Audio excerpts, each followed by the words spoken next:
Welcome to the Comic Panel, your Fairbanks show for all things comics and comic-related media. I'm Taylon. I'm Cody. I'm Jacob. And I'm Shawenta. And today we have some comic book related news, and the comic book that we are going to be reviewing will be Afterlife with Archie, Volume 1, Escape from Riverdale. Jake, take it away. So, big couple weeks for news. I guess we haven't covered it the last couple episodes, but we've got the announcement of a John Cena-led Peacemaker series. I think it's a limited series. It's not like an ongoing serial, but not a lot of details, whether it is before or after James Gunn's Suicide Squad. I guess that's probably to make sure that people don't know like the fate of that character before it comes out. But I think the only also confirmed cast is John Cena as Peacemaker. Okay, who is Peacemaker and who is John Cena? John Cena is a former professional wrestler affiliated with the WWE. Best known in film probably from The Marine, if you remember that from like 2006. No. Yeah, nobody does. You could also say Peacemaker. He was also in other things, but yeah. I think most notably The Marine. Gotcha. And then Peacemaker is a, I'm going to say C-list DC Comics character who is also being utilized in James Gunn's Suicide Squad for some reason. He gets a lot of screen time in that featurette that was released at DC Fandom, but not a lot is known about his character in the movie and then in the show. So I guess they're confident enough in John Cena to give him a limited series, but yeah, that's... And I think it's important to note that the Peacemaker, played by John Cena, will be in the Suicide Squad, directed by James Gunn. I don't know if we said that before. I guess, yeah, that's the official term of address, is the Suicide Squad, but I just call it James Gunn's Suicide Squad. Not that that's any easier, but... in casting news, a couple of announcements. There was... let me make sure I get names correct here, because otherwise that's unprofessional, and researching while I'm recording definitely is professional. Narrating yourself might not be. Yeah, that too.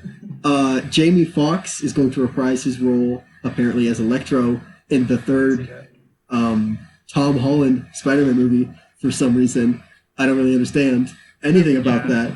I don't, that was one of the, worst performances in the Amazing Spider-Man 2 movie. And also, I've been seeing a lot of rumors flying around because, basically, that casting news mixed with, what's his name? J.K. Simmons returning as J. Jonah Jameson. J. Jonah Jameson. Too many initials. That's what got me mixed up. But it's three of the same letter, but whatever. In Marvel's Spider-Man, J.K. they Simmons, call him though. JJJ. Yes, other places do that too. But basically, with that post-credit scene plus the news of Jamie Foxx. Basically, they're saying it's going to be a live-action MCU of Spider-Verse, and I'm like, no. How? First of all, don't want. Second of all, don't think so. How do you the theory that I had seen that explains Jamie Foxx returning, it doesn't really touch on J.K. Simmons, but it's kind of like a weird meta where at the end of WandaVision, they will mess up the multiverse, which will put Jamie Foxx back in to Spider-Man. It's in Spider-Man has to deal with whatever Wanda does in WandaVision to mess up the multiverse. and then Doctor Strange and the Multiverse of Madness will like undo whatever happened, or make it so like they have to live together. I guess it will like Crisis on Infinite Earths, the multiverses. Oh, okay. Oh, gotcha. But that's just a theory. That has literally no proof other than Jamie Foxx is in the next Spider-Man movie. No. This is what you do. You say, forget about Andrew Garfield's Spider-Man. That has nothing to do with this Spider-Man. Okay, just except for Jamie Foxx is playing the same character. No. It has nothing to do with this has nothing to do. He has no history. Okay, this is just basically rehashing Amazing Spider-Man 2. That's it. See, exactly. Okay, here's what I think. But they haven't even introduced Gwen Stacy yet. I really don't want him to go through I don't want him to be the same character that he was in Amazing Spider-Man. I really don't. Apparently he won't be blue. Is that better? Say that again? Apparently he won't be blue Electro. He'll be a different Electro. Is he going to be like the classic costume Electro? I don't know. All he said, like Jamie Foxx in a tweet confirming this, said, "I won't be blue." Yeah. But that I don't know if that'll be better. I want him to be in the classic Electro suit. That would be so cool. But the classic Electro suit looks like really dumb. No, it looks really cool, okay?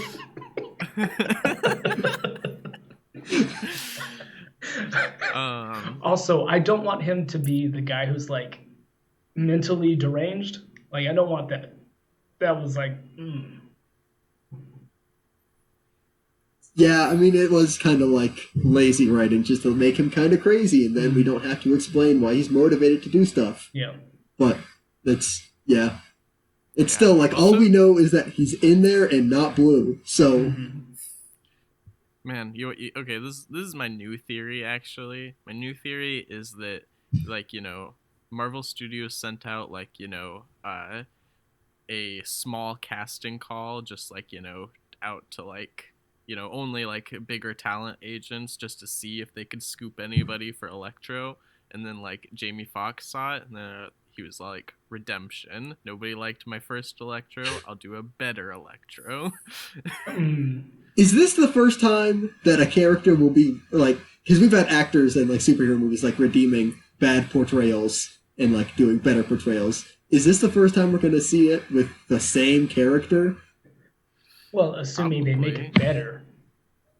I guess Ryan Reynolds technically played Deadpool in X-Men Origins. Yep. Yeah. And then did a way better Deadpool in Deadpool. Yep, there we go. Yep. So I guess it's not the first time. There's technically a precedent. Mm-hmm. Does it count with Wolverine? No, because Hugh Jackman is always pretty good as Wolverine. So the gripe. It's just been the movie itself. Oh, so the gripe with X-Men Origins is not that Hugh Jackman was portraying him terribly. Yeah, and he had good portrayals before that with X2, and I'll give him X1 as well. X3 was fine. As fine as Spider-Man 3. I'd have to rewatch them both. Because, I feel like I remember them both kind of worse how they were than they were. I'd have to rewatch them to, honestly say. Gotcha. But, off the cuff, I'd probably say Last Stand is better than Spider-Man 3. Okay. But, that's... I'm not going to stand by that. I'm not going to die on that hill. All right. Yeah. In other casting news, Iman Vellani has been cast as Miss Marvel in her very own Disney Plus series. Apparently, this is her only, at least with brief research, her only majorly credited role. So that's kind of interesting. And also, she gave a bad review to Captain Marvel when it came out. So that's the only saw that thing. Headline, but didn't read it. Literally, the whole story is she didn't like the movie, but did like Brie Larson. And so she gave like a 2-star, 2 out of 5. So that's completely meaningless to Yeah. Miss Marvel the series. From what she said, that sounds like I'm gonna like her. But I don't know. Like, yeah, Brie Larson is fine. She did a fine job. Miss Marvel just didn't really click with me, but it was fine. Yeah. Or you mean Captain Marvel? Or Captain Marvel, excuse me. Yeah. Miss Marvel totally didn't click with the main actress. But yeah, it's whatever. And then, last but not least, I still don't have the name in front of me. Definitely professional. Aldous Hodge. Aldous Hodge has been cast as Hawkman and Black Adam. His former credits include Straight Outta Compton, and there was another big one, Hidden Figures as well. Both those movies I saw. That's awesome. I really liked Hidden Figures when I watched it. Did not watch Straight Outta Compton. I have not seen Straight Outta Compton either yet. MC Ren. MC Ren is apparently his character in Straight Outta Compton, but I haven't seen the movie long enough to remember who that character was. But yeah, all pretty good news, other than the Jamie Foxx news, which is like void of meaning at this point because we don't know anything about Spider-Man 3. Speaking of Spider-Man, so if you buy PS5, Spider-Man Miles Morales is the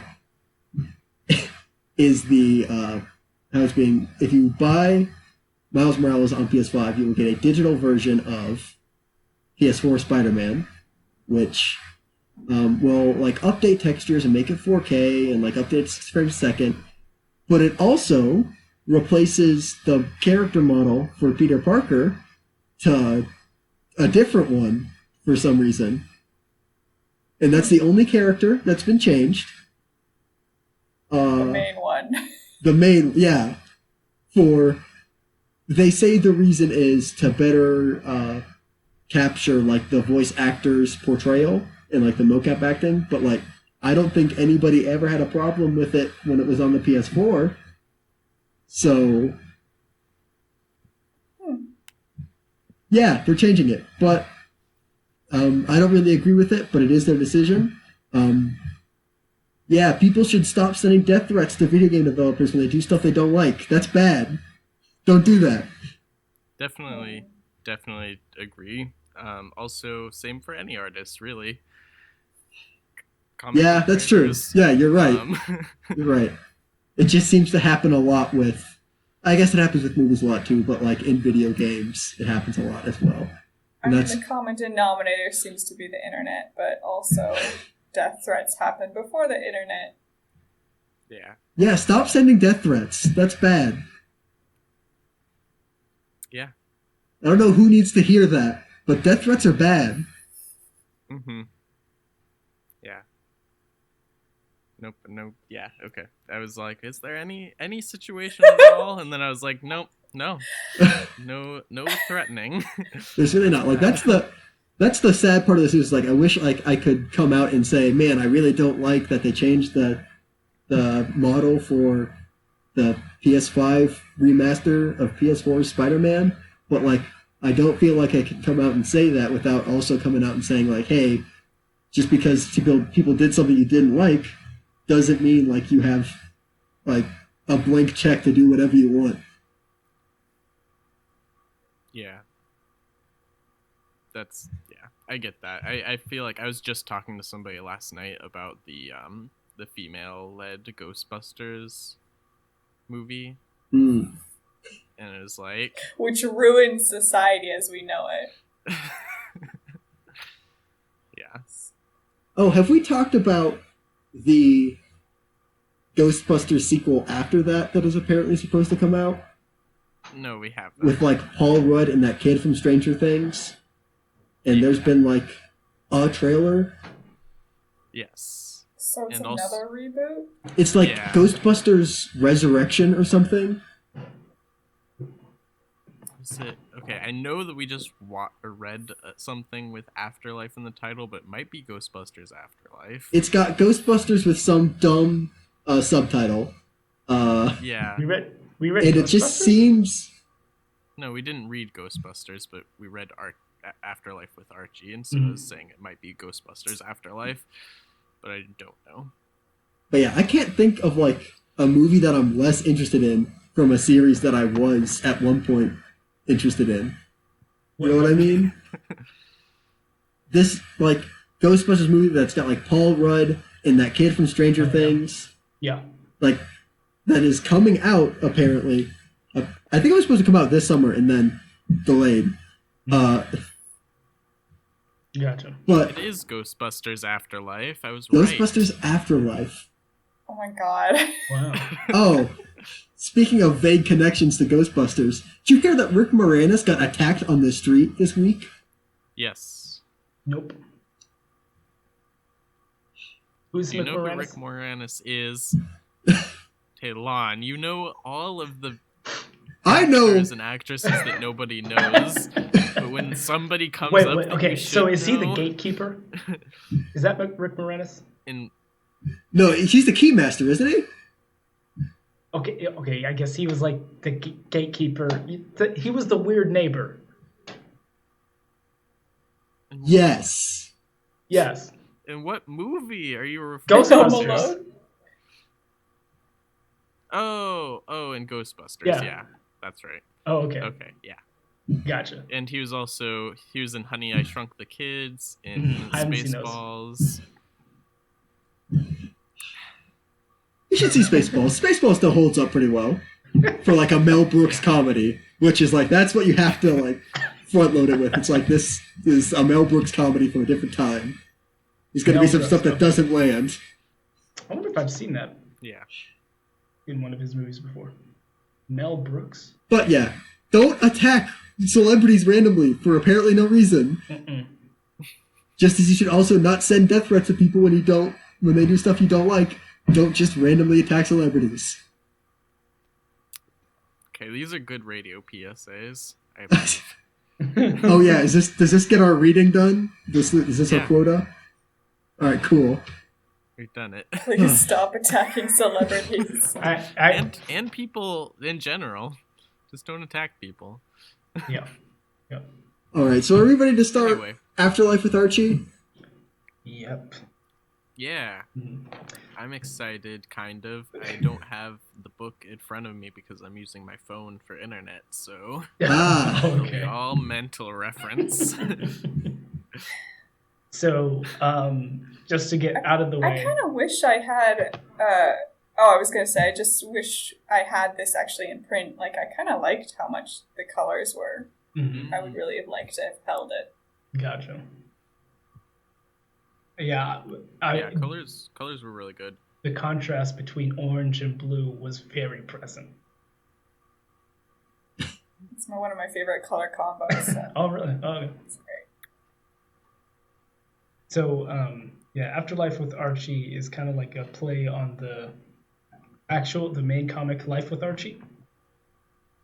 Mm. So, story by Roberto Aguirre Sacasa, artwork by Francesco Francavilla, lettering by Jack Morelli, and creative consultant Jesse Goldwater. Was the main people, yeah. So this is this is volume 1, and I believe that this comic is still ongoing. That I am under. Interesting. Okay. But yeah, basically, a synopsis is Jughead's dog died, and he went to revive it, and then it was, what's that movie? To revive They get the dog. Necronomicon, which is from Evil Dead. Are you talking about Pet Cemetery? Yes. That was a Pet cat. Cemetery. Oh, that was a cat? Oh, okay. All right, gotcha. I mean, you could Same you idea. could theoretically put a dog in there because they do put a kid in there, and it also works. So yeah, Frankenweenie. it should. Yeah, sure, Frankenweenie. Let's go with Frankenweenie. Yeah. That was the other one I was thinking of. Okay. Also, Jake, I was curious about this, and it turns out the Necronomicon is not actually originally from The Evil Dead. It is actually... I was gonna say, that's just like a normal thing in like mythology. Well, it was created by H.P. Lovecraft, actually. Yeah. Huh. Well, no, I mean... That's what It that's comes what from before him, Wikipedia doesn't it? says. Weird. But like, I guess I'm just thinking of like the idea of the Book of the Dead.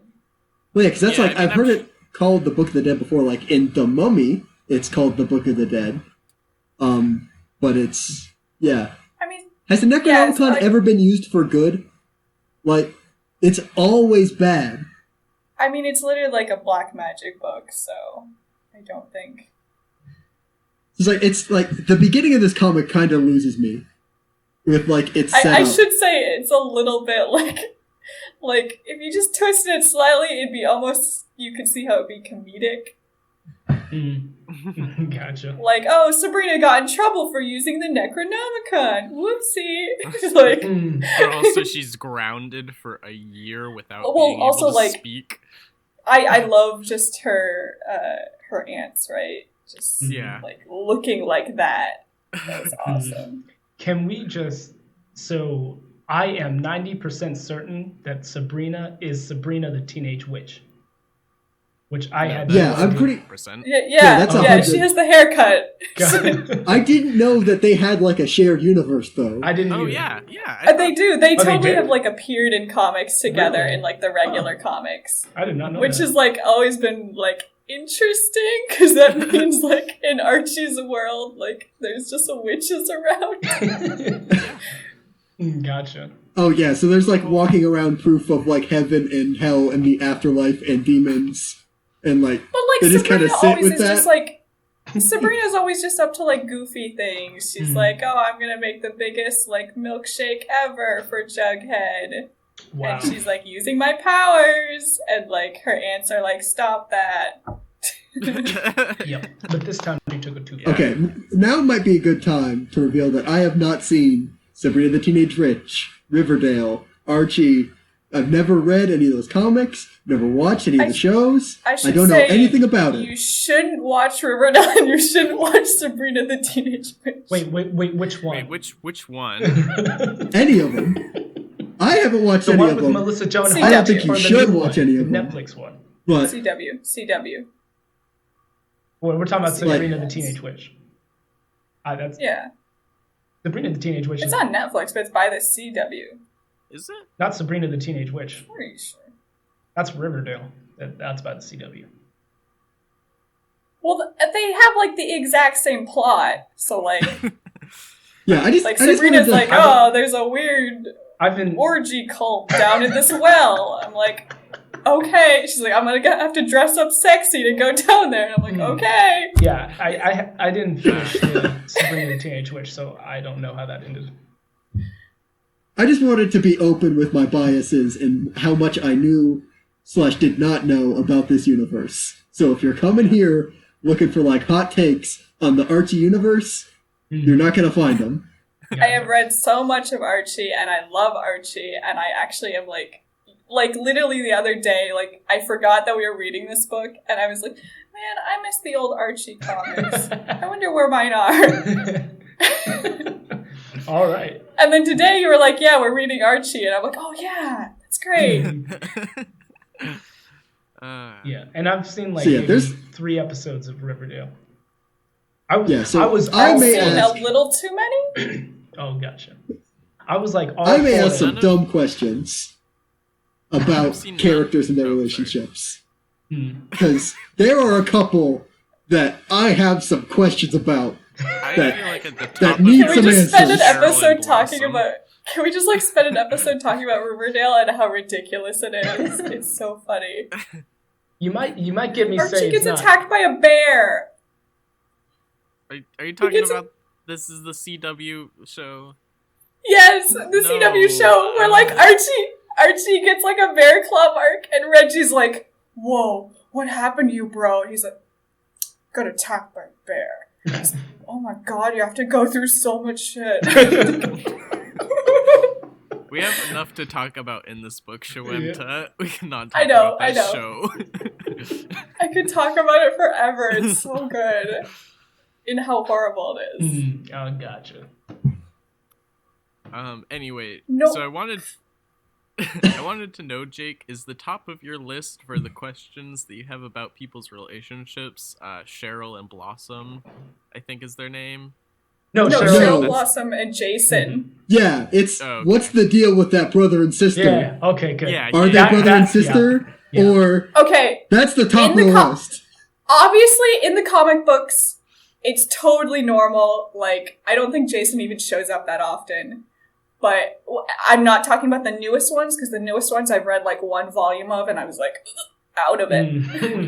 Because it was trying to do Riverdale. But in Riverdale, I mean, the whole series starts off because Jason died, Okay, and like, good. I Yep. think there's a little bit, like, people are like, they were a little too close. It was kind of weird. Yeah, like, But, like- it's one thing if like other people say it, but then like it's another thing for them The to like first shot- in conversation like be that weird to each other. Yeah. The first shot of Riverdale has like Jason, or not the first shot, but one of the first shots that shows Cheryl has like Jason and Cheryl going out on like a little rowboat together, wearing like matching clothing, and it was like Children of the Corn style. Gotcha. Yeah. So Yeah. But yeah, I I should say that is one of the things that disturbed me the most in this book, where I was like, oh, it's not just subtext. We're just gonna talk like this. yeah, I feel like that was the biggest thing for me was like I wanted somebody to say that I was wrong, but the book says that I'm right. So Yeah. I mean, No, it's Yeah. We all I mean, got that's it. always surprising in a comic book about zombies, where I'm like, nah, the zombies don't bother me as much as this. yeah. Yeah, it was very much ultimate Pietro and Wanda Maximoff. oh yeah, that's also bad. I am And not more privy to graphic, that. and I'm gonna say worse. But Yeah. Really, they were basically close. in the old. they were, Yeah. they were what you call I mean- kissing cousins, except they were brother and sister. Yeah. I should say, I'm pretty sure Jason and Cheryl are twins. Maybe they're just really Which close twins just- then. Quicksilver and Scarlet Witch. So.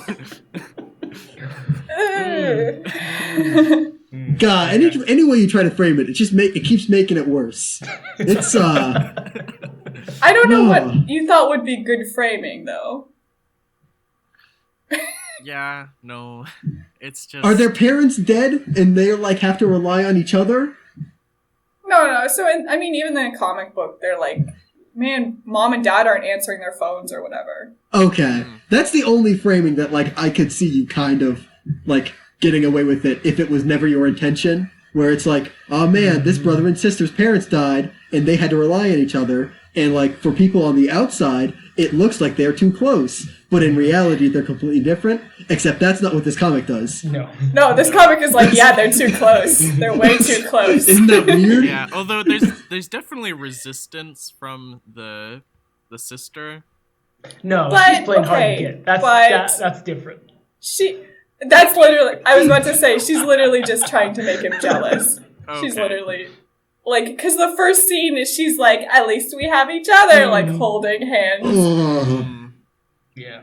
Okay, yeah. I mean, there was definitely some of that where I'm just like not as used to like teenage romance like tropes all the way. So I was just like, am I misreading this, or is this what's happening? You know? Am I misreading these two twin sister and brother? Well, I mean, I generally knew what was happening, but just the fact that I thought that maybe the sister I wasn't mean- into it. The brother is literally like, yeah, we just need some rose petals and other stuff. Isn't it great that almost everybody else is dead? And Cheryl's Yeah. like, Okay, so that's yeah. like the second That was- point in my book, or in second point on my list for this book, is why is everybody in this book so horny, like, all the time? Like, what's the deal? mean, Like, I get it, they're supposed to be teenagers, but they just watched one of their friends eat another one of their friends. Why are they still trying to get in each other's pants? Like, what's which ones the are you deal? talking about? I feel like that's typical Moose. Hollywood. Moose and, that other girl who's Midge? infected. Yeah, Midge. They weren't. What were they trying to do? They were just And they're just- cuddling. Yeah. Yeah, Oh, they were it's like they're they were just planning gonna on- cuddle. No, All they right, were Cody. planning. In this comic No. about twins being way too close, they're just gonna cuddle. All right, Cody. What panel did you see that I didn't see? Yeah. Oh my God. I'm pretty convinced that they Yeah. were not. up Oh, to and then anything. Okay. the two lesbians who are like, yeah, we just burned down this diner, but let's go right off in the sunset together. Mm-hmm. Okay, that part I genuinely do have to like yell about. But I should say for Moose and Midge, they were planning on going to the pool party. That's why they were like dressed in other stuff. And then Midge is like, maybe I should put peroxide on this cut and it'll be fine. And she's like, I'm feeling kind of tired. And Moose is like, oh, I guess we don't have to go to the pool party or whatever. Mm-hmm. Yeah, I didn't read that. I didn't read too much into that. But Yeah, the as people, far as the two girls, that was so annoying. She's like, I can't hide this about myself, da da da. And then they like have to deal with two dead people, two dead zombies, and they burn down the place. And then the one girl is like, guess I'm gonna go back to my boyfriend and make you jealous. Is that? I missed that part. I thought that was her dad. That was No. not. He No, literally that- called her no. baby. Yeah, that was not her dad. I thought it was like my baby girl or something.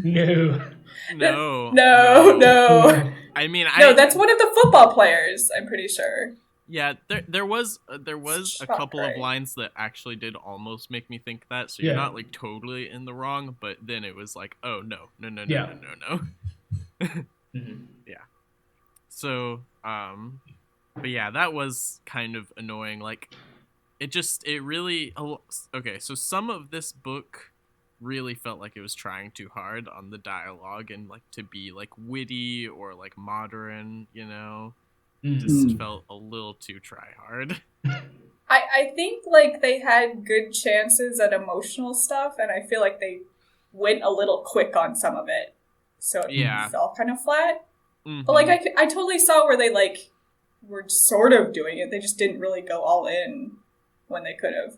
Like Yeah. freaking what is it towards the end where Veronica is like, "Why are you looking like that, Betty?" Like taunting her or something, and Betty's like, "Those two zombies we just saw were my parents." Mm-hmm. And that's like what, like 2 panels. That's it. Yeah. Like I did feel for that, but also I felt like I could have felt more. Mm-hmm.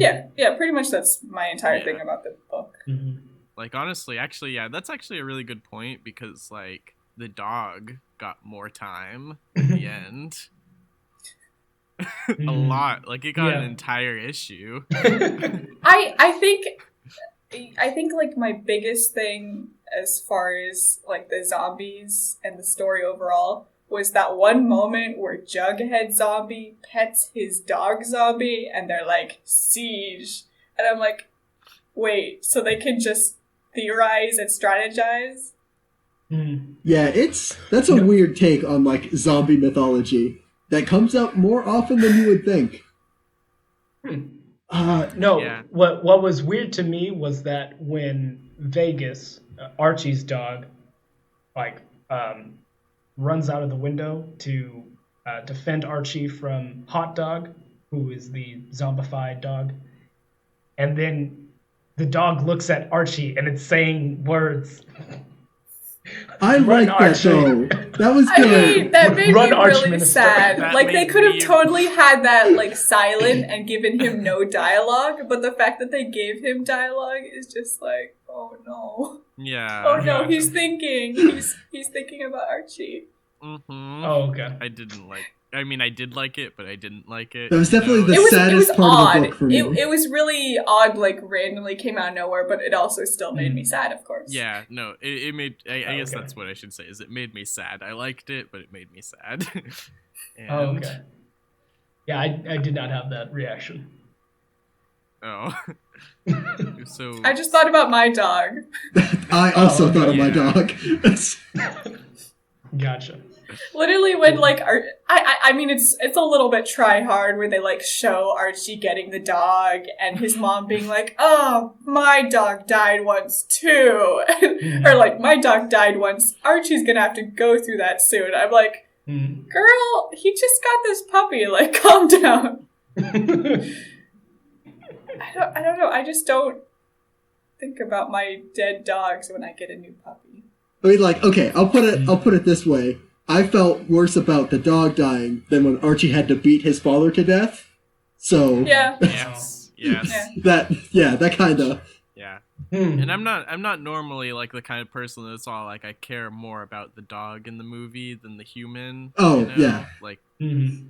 Like but yeah, that Gotcha. presented it in such a way where it was like, yeah, I'm not I have no emotional connection to his dad except for like that one, grid panel layout where when he's beating him, you see some of their fond memories. Like, that was still effective. That was nicely done. It wasn't But yeah, effective. they gave way more backstory to that dog than his dad. We didn't get to see when Archie got his dad. When Archie got his I mean, they freaking show when like Veronica was born. Yeah, that's They true. don't show when Archie was born. No. He's like the main character. Mhm. Gotcha. Also, can we just talk about like, I don't like Archie as a character. He's not a good guy. They try really, really hard to present him as a good guy, but I don't think he's that good. Why do you say he's I not can only good? think of one line. I'll be waffling for 70 years. They're trying to upkeep the whole like Archie lore, with the whole thing where he can never decide. And when it's put in a realistic situation, you go, "Hey, this is kind of stupid, and you're kind of an ass." Yeah. Yeah. Yeah. I don't know, but like the girls never I think set an ultimatum as like you have to decide because you're playing with our emotions. Like it okay, is, but like, literally, it seems like it's a choice where they're he's, like- making at a point. it is. But also, I mean, I got really annoyed when one of the first lines, what is it, where Archie has left talking to the girls, and they're like fighting over him and the Halloween outfits, and he goes to Reggie, I think. Yeah, Reggie, in the locker room, and he's like, "Ah, man, Veronica was talking about being a sexy something, and then I don't know what Betty was talking about. Hitchcock movies, never heard of them." And then he's like, "They both want to go to the Halloween thing with me. This is hard." And I'm like, he wasn't even listening to like one single second, and Yeah. he can't comprehend like what is going on because of him. I don't think that. I think he's just kind of dumb. I'm not gonna say like it's a conscious choice that like he's like choosing to not listen to women. I think he's just dumb. Nah, I don't buy it. I think that See, that's the thing. They try to like portray him as like dumb in some parts, which like goes along with the original comics. Like Archie would like get his head stuck in a stair banister, and like when he was 17, and what Veronica's dad would be like, "Ah, man, it's him again." Like just seeing his daughter's like boyfriend with his head stuck in the stairs. But then they like later out throughout the book they have like Archie's like, "I know how to get in and out of Lodge Manor because I've always done it. Watch me go through the sewers and like go scope out the town." I'm like, okay, so he's suddenly like tactically capable. Right. yeah. I thought the line was so weird when he was like, "Yeah, man, I've been trying to sneak into this mansion for years." So that's why I know Yeah, it's and the Betty's safest like- place. Betty's like, "Oh yeah, to make out with Veronica, right?" And Archie's like, "Yep, right here." Yeah, we had expensive cereal. It made out a bunch. Well, he told that to Betty. Also, what do you think the expensive cereal Yeah, is? the other person who fights for his like Yeah. affection. Yeah. I mean, yes, that was weird. I thought it was mean. I was like, wow. Yeah, but like I think it was mean if like he had like a mean-spirited bone in his body. He's too dumb to be vicious. Well, honestly, like I blame the two girls more because they're like we're supposed to be BFFs, but we're fighting over the same guy. It's like, He's like, yeah, they have conversations to each other. Like, yeah. I mean, Veronica is just kind of naturally mean-spirited in general, isn't she, though? Because, like I was even talking about the part where she's taunting Betty. I can't remember what she says, like, to Betty, like, talking about, why do you have that expression, like, says something stupid.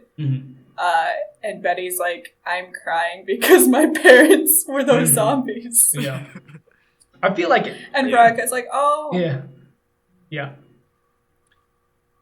Yeah, I feel like they all need, like, broader emotional development. Not necessarily, well, probably story-wise, but, like, also, like, literal. Like, if they were real people, they need, like, more development. But then... They're teenagers, so I it's feel like... Yeah. Yeah. But I feel like it felt a little bit like, like the Riverdale style characters mixed with the original comic characters. Yeah. I think that maybe Betty, Veronica, and Archie would be happier if they just, like, you know, consciously engaged in an actually polyamorous relationship. that's what I was gonna say. It's like, at this point... I don't want to go off on that tangent. Like, I mean, they're basically already doing it. They're just mad about it because they haven't set any boundaries. Yeah, they both seem to be fine with Archie and then kind of with each other. So it's like, it doesn't seem like it's that far to get to that, like, third step. Where it's like, I like Archie, I tolerate this other person. Well, they don't really. Not in this comic. In the original comics, there was a lot more of, like... Oh, okay. Accidental kisses between them. Oh, like somebody, like, pulls Archie back and, like, they're both, like, trying to kiss him on the cheek and then, like, kiss each other? Or... What do you mean? I don't want to go off on this tangent. They're in a dark room and they both think they're kissing Archie, but they're actually kissing each other. Is that what you mean? Sort of, yeah, stuff like that. Like, it's a joke, but also, like, Betty's like, wow, that was awesome, and Veronica's like, where's Archie?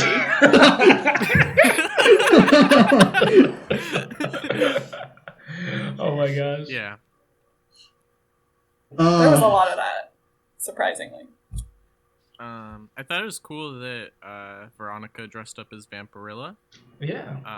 Because that's also another story. Vampirilla and Archie. Yeah, but, like, Archie's also met the Predator and also the Punisher, but you don't see anybody dressing up as them.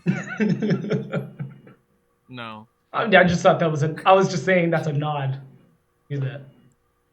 Yeah. I mean, yeah, just the fact that, you know, it's a good... I think there was a good choice for Veronica because, like, I don't know, Vampirilla is just a cool character that, like, you know, before I read any of her stories, I was like, just like, you know, like, cheesecake vampire, like, kind of, like, gross. But then we actually read a story. I'm like, oh, that's, like, a good character. I like her.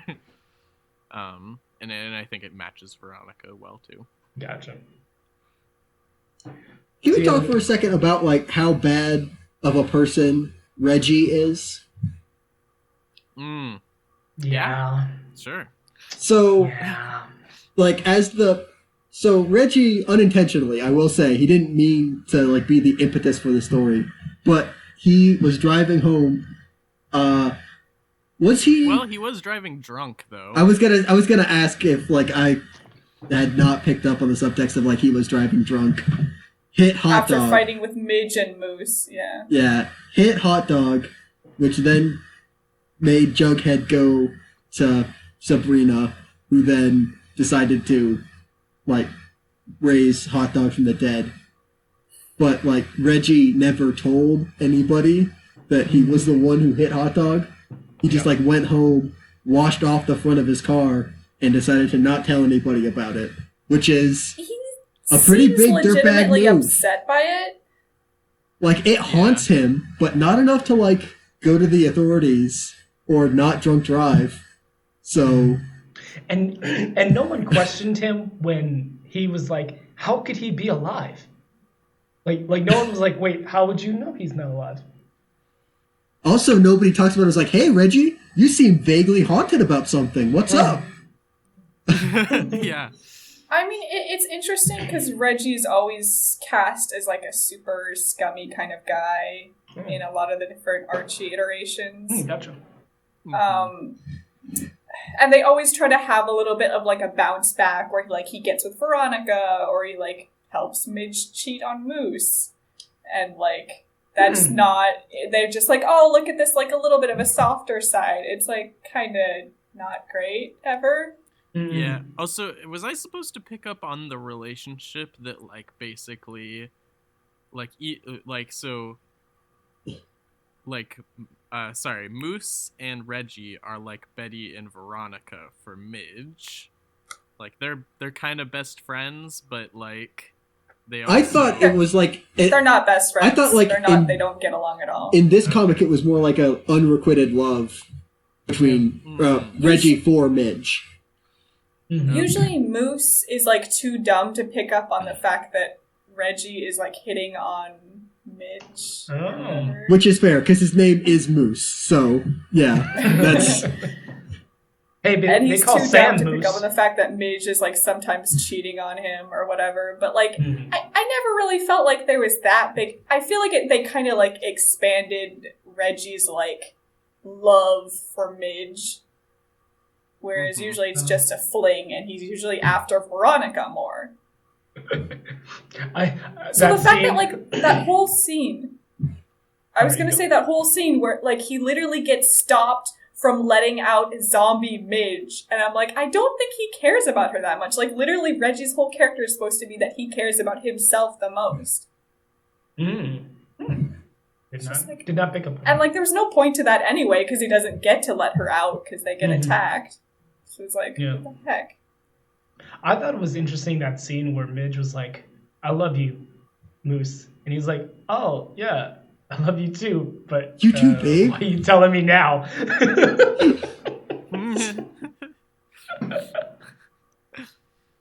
don't know, I did like Moose, because he was like, just kind of big and dumb. But then he died, so, you know. That's life sometimes, I guess. He's usually kind of lovable and dumb in, like, the original ones. It was a little bit sad. Gotcha. Not that we ever got to see that. Yeah, I feel like this is supposed to be... Like, there's more for this if you know more about the Archie comics. Yeah. And that's probably why I enjoyed it so much. Like, even though they're all petty and dumb, and they are a little bit of, like, the mix of Riverdale, where they, like, seem to care about love a little too much. I was like... This is fun. That being said, though, I did really appreciate, like, basically knowing, you know, the bare minimum from, like, cultural osmosis of, like, you know, Archie universe characters. I really appreciated that they established, like, basically who everyone was very easily.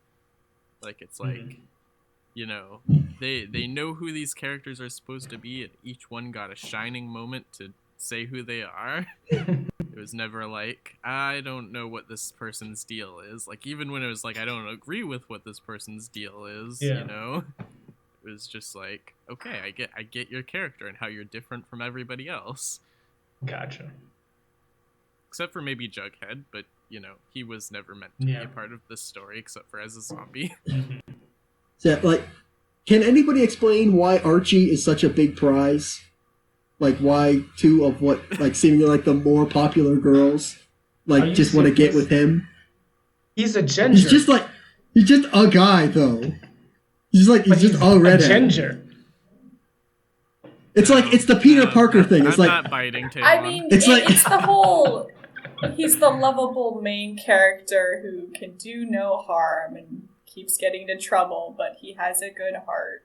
Okay, so it's like... Kind of thing. It's the same problem I have with, like, early Peter Parkers. Like, both Mary Jane and Betty Brant and Gwen Stacy, like, all have a crush on it, on, like, the weird nerd. Like, come on now. Like, it's worse in Peter Parker's case, because he is, like, a weird, cagey nerd before he gets a spider bite. But, like, at least Archie is, like, has a social life. Well, I mean, technically, though, they didn't fall in love with him until after he got the spider bite. Yeah, but then they all say it's like, you know, even when we were in high school, even when you were like wearing those weird huge glasses and carrying around those books. No. I mean, that's just to like hide everything, right? They're like, oh, we liked you all along. At least that's, I guess Mary Jane didn't have an excuse because she went to high school. But like Gwen Stacy makes that argument. No, you are mixing up your Peter Parker girls. You know why? Because Gwen Stacy wasn't introduced until college either. You are thinking of Liz Allen. Yeah, fine, whatever. There's more. The argument is still the same. There's many more. There's many more. Charlie Cooper. I mean, Rodriguez. I forgot her first name. Oh, but that was when he was like a businessman and was like at Horizon Industries. Yeah. And like had a job. That's true. Although Rodriguez was when he was in college. I forgot her name. First name. I'm trying to remember who that was. Rodriguez. That was like the sister of his roommate. Yeah, okay. Yeah, that. Man, he's a player. Michelle. Peter Yeah, Parker is. They basically they killed Gwen Stacy and then were unsure who he was gonna be with for like the end of time. I like how you say they killed Gwen Stacy. Yeah, the writers, or well, I guess really just Gary Conway, but you know, a writer, and Green Goblin. So they. Yeah. Yeah, they were in cahoots the whole time, conspiring to kill Gwen Stacy. Oh man, you know, given how Marvel Comics likes to put their writers as real people in their comics, that would be a twist.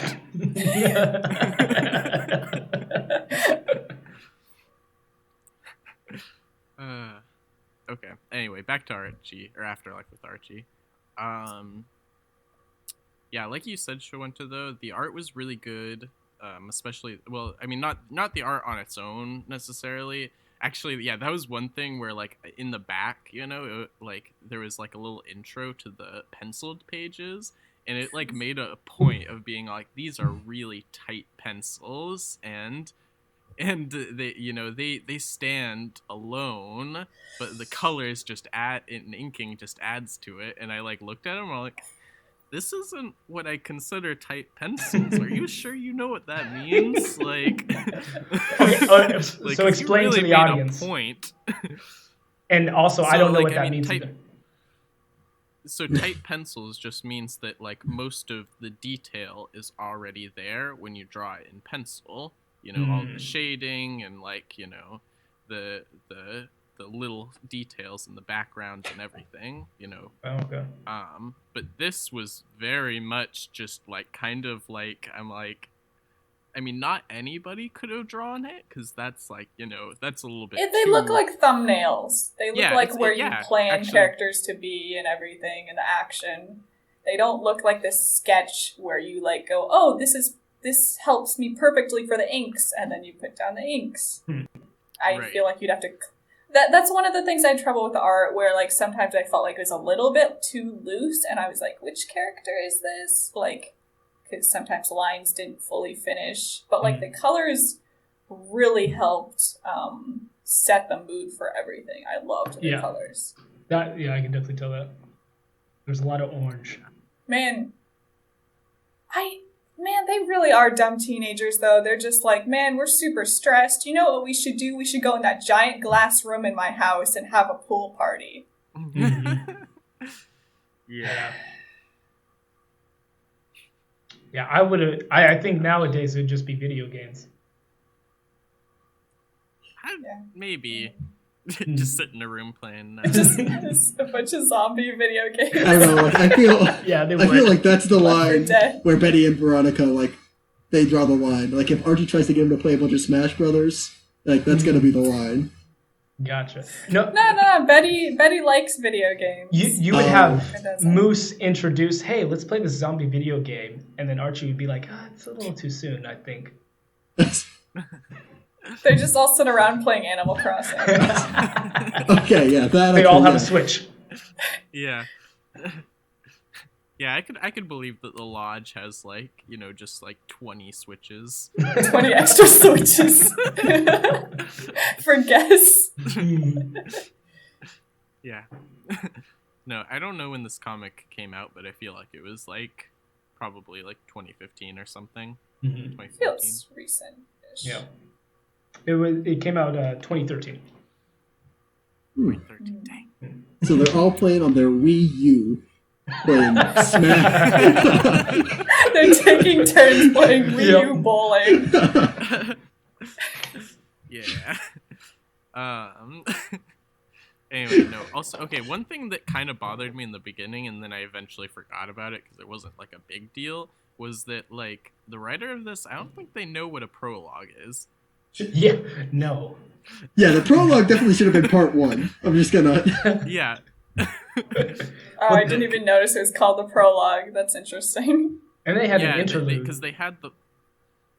Yeah, they had like the beginning where like, you know, Jughead, you know, brings hot dog to Sabrina and Sabrina resurrects him and blah blah blah. And then they had the prologue, which was like, you know, the party before Jughead becomes zombified. And then they had the main story, I guess, and then an interlude, and then back to the main story. I mean, prologues for like zombie stories should usually be like the day before the zombie stuff happens. Right. Yeah. Like I mean, a lot of like build up of the different characters. So, and honestly, they could have just put end prologue and then it would have worked. Yeah. But instead, it's prologue, so it's starting the prologue after the beginning. And I'm like, that's not how prologues work. They put prologue on the page where we get introduced to Cheryl and Jason. Wait, no, I thought that was the interlude. No, that was the prologue. Well, no, I think that's a prologue for that issue. Oh, there is an that's end not, prologue. like, the story prologue. There is an end prologue. 2 pages later. I thought that was the interlude. Man, now I'm like questioning everything. But still, it is a mess. I feel like I it was agree. kind of, yeah. The interlude is where we get introduced to Nancy and Ginger, who Like, are the two lesbians. the interlude technically works pretty well. With like it does like break up the action of like stuff happening at the prom with here's stuff happening at a diner, which it's like true. I guess kind of works, but like if you go straight back to the diner or straight back to the prom after that, then like what's the point? It's just a meanwhile kind of thing, right? Yeah, but I mean like that's kind of what an interlude is, isn't it? Just a fancy I've just word. never seen anybody call an interlude. Yeah. Also, too, Nancy and Ginger, I feel kind of, I don't know why they introduced them, because did they ever get reach the other kids? Like, did they ever join that group? Yes. They did? Yeah. Yes. Oh, okay. Like what's That's their what deal? we were talking about where in- like Nancy was like with, I think, is it Chuck? Right, yes.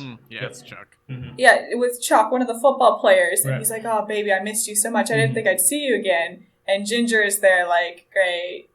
Can't believe we had this reunion. So like what's their deal in like normal Archie comics? Like how do they fit in?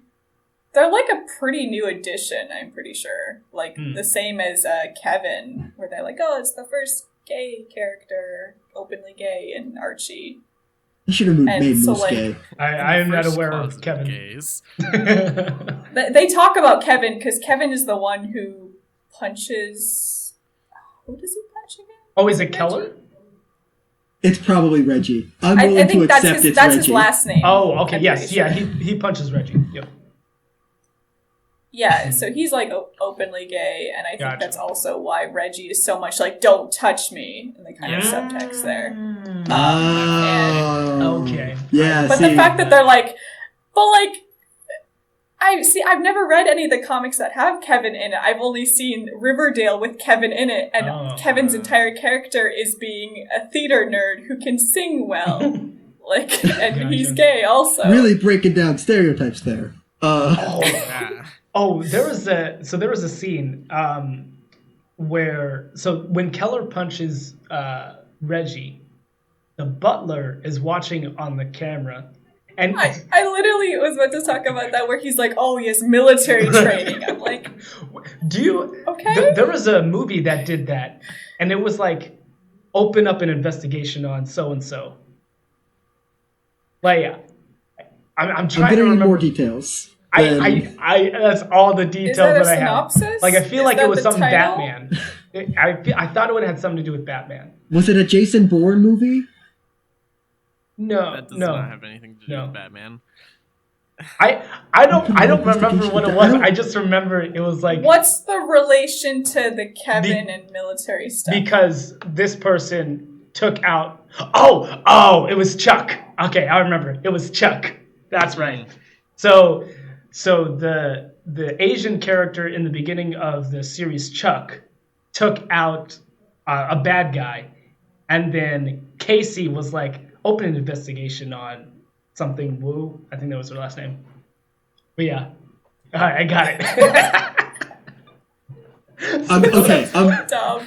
I guess I'm glad we got there. We're not leaving that cliffhanger, but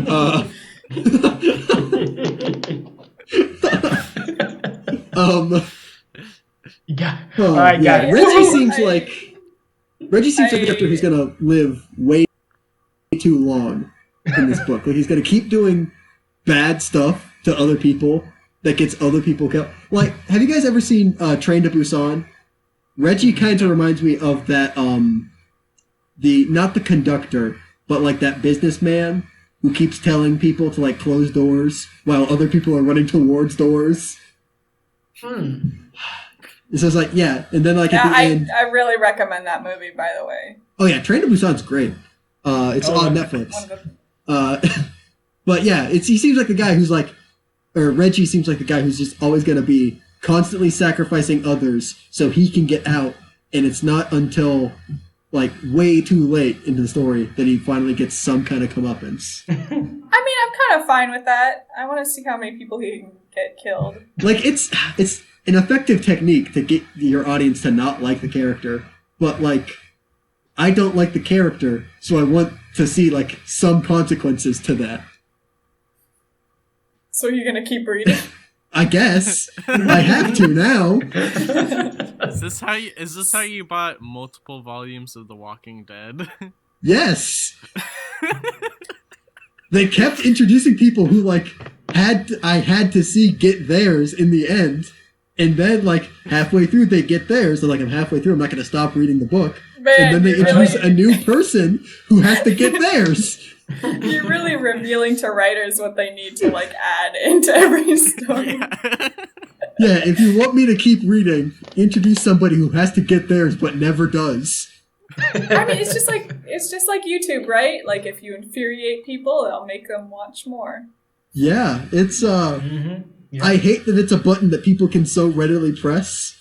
And it's like, it's also bad because like even though like I get tired of premises really quickly, but like the first like steps of a zombie like apocalypse are the most interesting parts to me. So I keep I was reading. literally gonna say, like, I don't know if I would actually be interested in later versions, in later volumes, even though I really liked this one, because I really like the setup of premises usually. And usually, you know, most writers are like, yeah, I have this awesome premise and I'm going to go with it. And for zombie ones, it's really easy. And then it kind of peters off. Gotcha. Especially if the characters aren't strong enough. Would you say that the characters from The Walking Dead are strong enough? I've never watched it because I never got interested in it. Gotcha. The comic maybe that is says better. something about it. But did you ever read it? Yeah, we read like the first volume, remember? Okay. Yeah, I'll say the comic is better. That is better for longer than the show was. I guess still is because the show's still going on, but it's still not great. I should say if I was younger, I probably would have liked it a lot more, but I feel like I'm older to the point where like when I read it, I was like, yeah, this is a zombie thing. Yeah, this is how you set it up. Okay. Yeah, and also like it bypasses the first like couple steps of the zombie apocalypse. It has the first character or the main character in a coma for the first part of it. So yeah. Which is like, what is that movie? 24 Days Later? Is that it? Oh, 28 Days? No, 28 Days Later, because 28 Days is a Sandra Bullock rehab movie. So it's 28 Days Later. And that's an Yes. important. Okay. See, that was one of the first zombie movies I ever saw, and I really liked that one. But I was also pretty young at the time, so I think that worked well. It was like, coma. I think I have to rewatch that one. I think it's been too long since I've watched it to remember too much about it. Okay. But yeah, I guess there's a broad spectrum of zombie fiction that you can get into. Train to Busan. Yeah, I just 28 Days Later. I just watched Warm Bodies for the first time.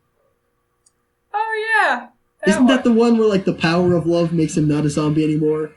Yeah, Isn't That looks like dumb? a terrible movie. it was not. I wouldn't say it was terrible, but it wasn't good. Oh, okay. It was just kind of It's a glowing review. Mediocre. Okay. It was yeah, C tier. that's what I mean for it. Yeah. I guess that's fine. Yeah, there.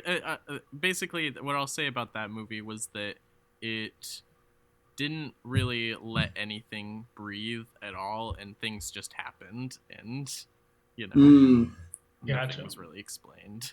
I can't get motivated. behind a zombie being like, I have to save this girl. I'm like, Yeah. I don't care. Yeah. I don't care about her.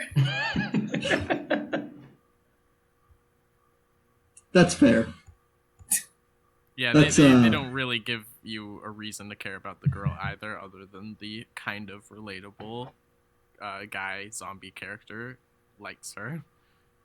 Yeah, I'm trying to remember What the name does of she do anybody that who's makes in him that like movie. her? Exist. Exists, and he also ate her boyfriend's brains, which gave him some of his memories. Oh, so it's So not he's just even a what rebound. he remembers. So it's like iZombie. Yeah, it's a little bit like iZombie. I forgot that they did that in that show too. Hmm. But yeah. But yeah, so then it's like it's not even the feelings that he's feeling. He's feeling the boyfriend's Well, no, former feelings. I feel like he needs to eat a few more brains and then make up his mind. So he'll get a few more different memories and he'll Well, get then- some distance between him and her. Then he gets cured though, so it's fine. He's a human now. He still has the memories though? I don't know. Probably. Yeah. I love it. Like the movie's not gonna tell me. Yeah. No idea. I feel like we may be digging too much into the premise of More Bodies here. Yeah. We're giving it more thought than I think anybody else did. Although there are some good actors in this movie. Yeah, Nicholas that Hoult, disappoints me. apparently. Yeah, John Malkovich is in it. Dave Franco. I was Is thinking Dave of Franco Annalee the least Tipton. famous of the Franco brothers? I don't know. Wait, what? What was the question? Is Dave Franco the least famous of the Franco brothers? No, I 'Cause think I know the like oldest James Franco one. is. I think it's the oldest Like- one that's the least famous. Oh, I mean, you don't even know his name. so- Yeah. I think James is the middle one, if I'm not mistaken.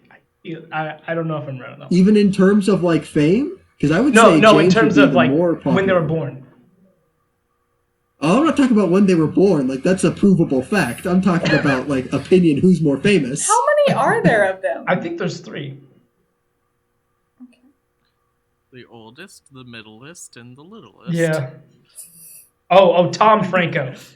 Okay, Tom Franco. Oh I think yeah, is the Tom oldest. Franco is definitely the least famous. Yeah.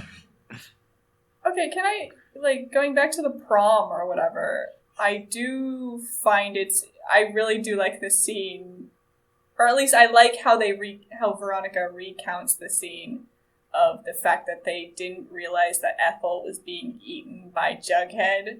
Mm-hmm. They Yep, were just that like, was- wow, this is a cool prank. It's a little weird, but wow, it's really real. Mm-hmm. Mm-hmm. Just staring and watching. Yeah. To be fair, That was like, okay, I wasn't sure because they basically Veronica said how it was. Everybody laughed, and then she was the only one who laughed. For real. yeah. But I mean, that also is Veronica. She would see everybody else, or see herself as the main opinion, the popular opinion. I just love the fact that she was like, I wish you had forced me to go to Ethel's birthday parties. And her dad's like, of course you would blame it on me. I thought that was kind of cheesy.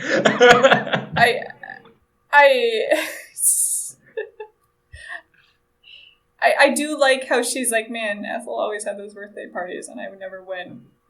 That kind of suck.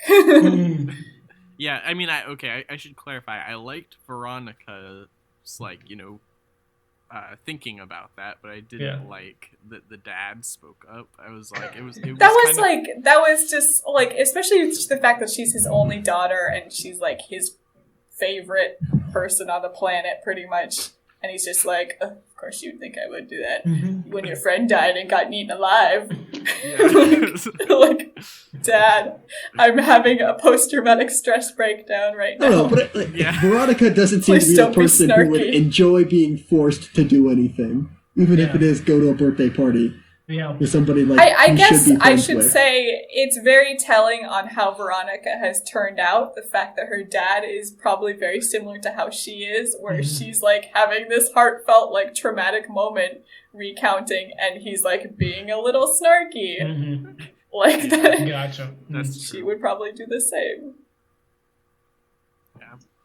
Man, that scene where freaking Archie goes to visit Jughead, and Jughead's like, yeah, don't look for hot dog. I'm doing fine. My arm is fine. I am not dying. And promise me that you will not have my parents look for hot dog either. And then Archie's like, all right, dude. I just realized how weird that sounds out of context.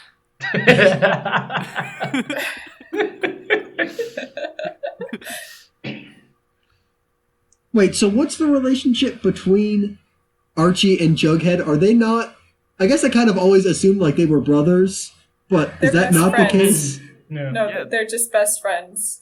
Again, I do not know anything about Archie or Riverdale or this universe. I mean, neither did I, but I picked that up from osmosis. I knew that they were best friends. They don't have the same hair color. I will continue to ask dumb questions. I should say, Man, what was I going to say? I forget now. I was going to say, for Jughead, the fact that we talked about he got picked off first. Like, he literally is one of the first people to get bitten. And I think that's interesting choice.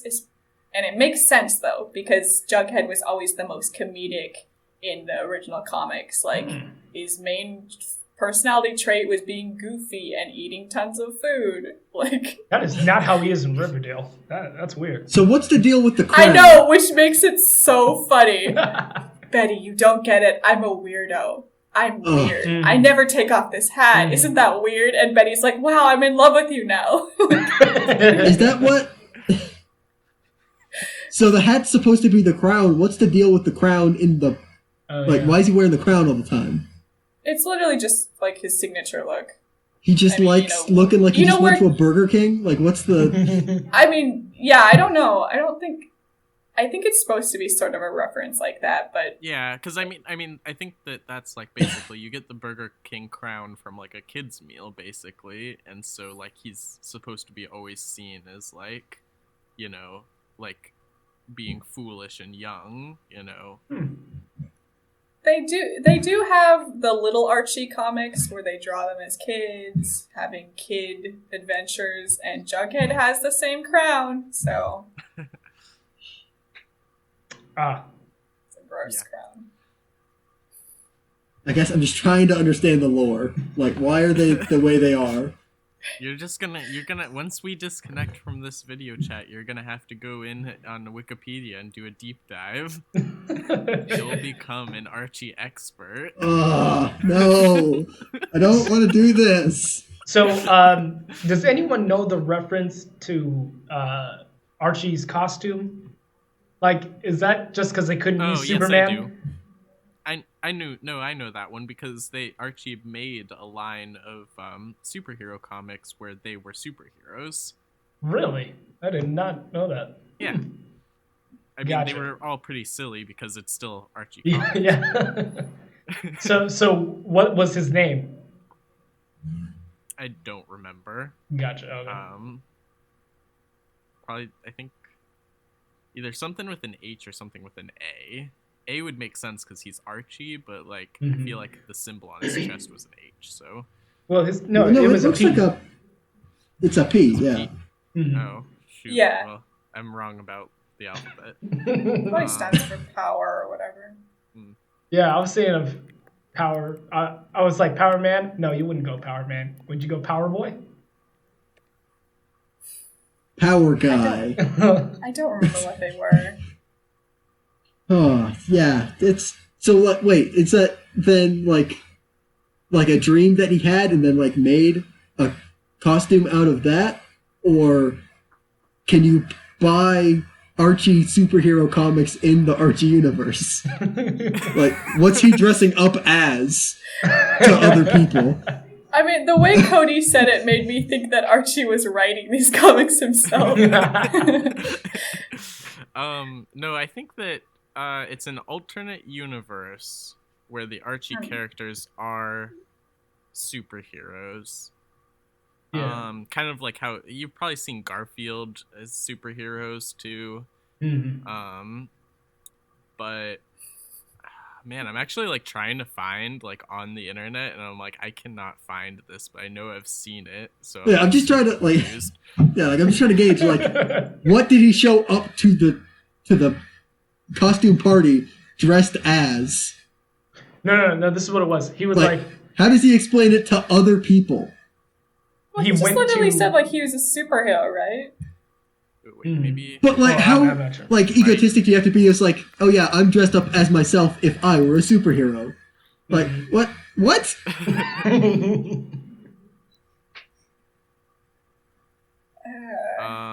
The Mighty Crusaders is a fictional superhero team published by Archie Comics. The team originally appeared in Flyman number 31, 32, and 33 before being launched in its own title. It was written by Superman co-creator Jerry Siegel. Really? And good for him. The series only lasted 7 issues. Oh, not good for him. No. This still is not correct, though, I'm pretty sure. Because, this is so confusing. I'm like, I just want to know there's an image in my mind. I have them all doing, like, the Justice League pose, you know? Just say Archie Justice League. Archie League of Heroes.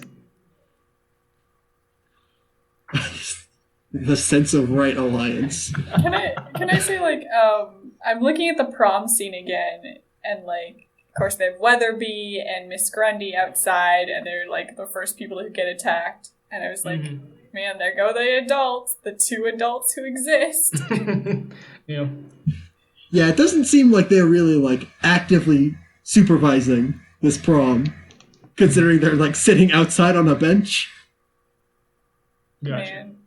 You know, for some reason, I think I misremembered Riverdale, and I thought that Pop was Archie's father. And then in this comic, he is not.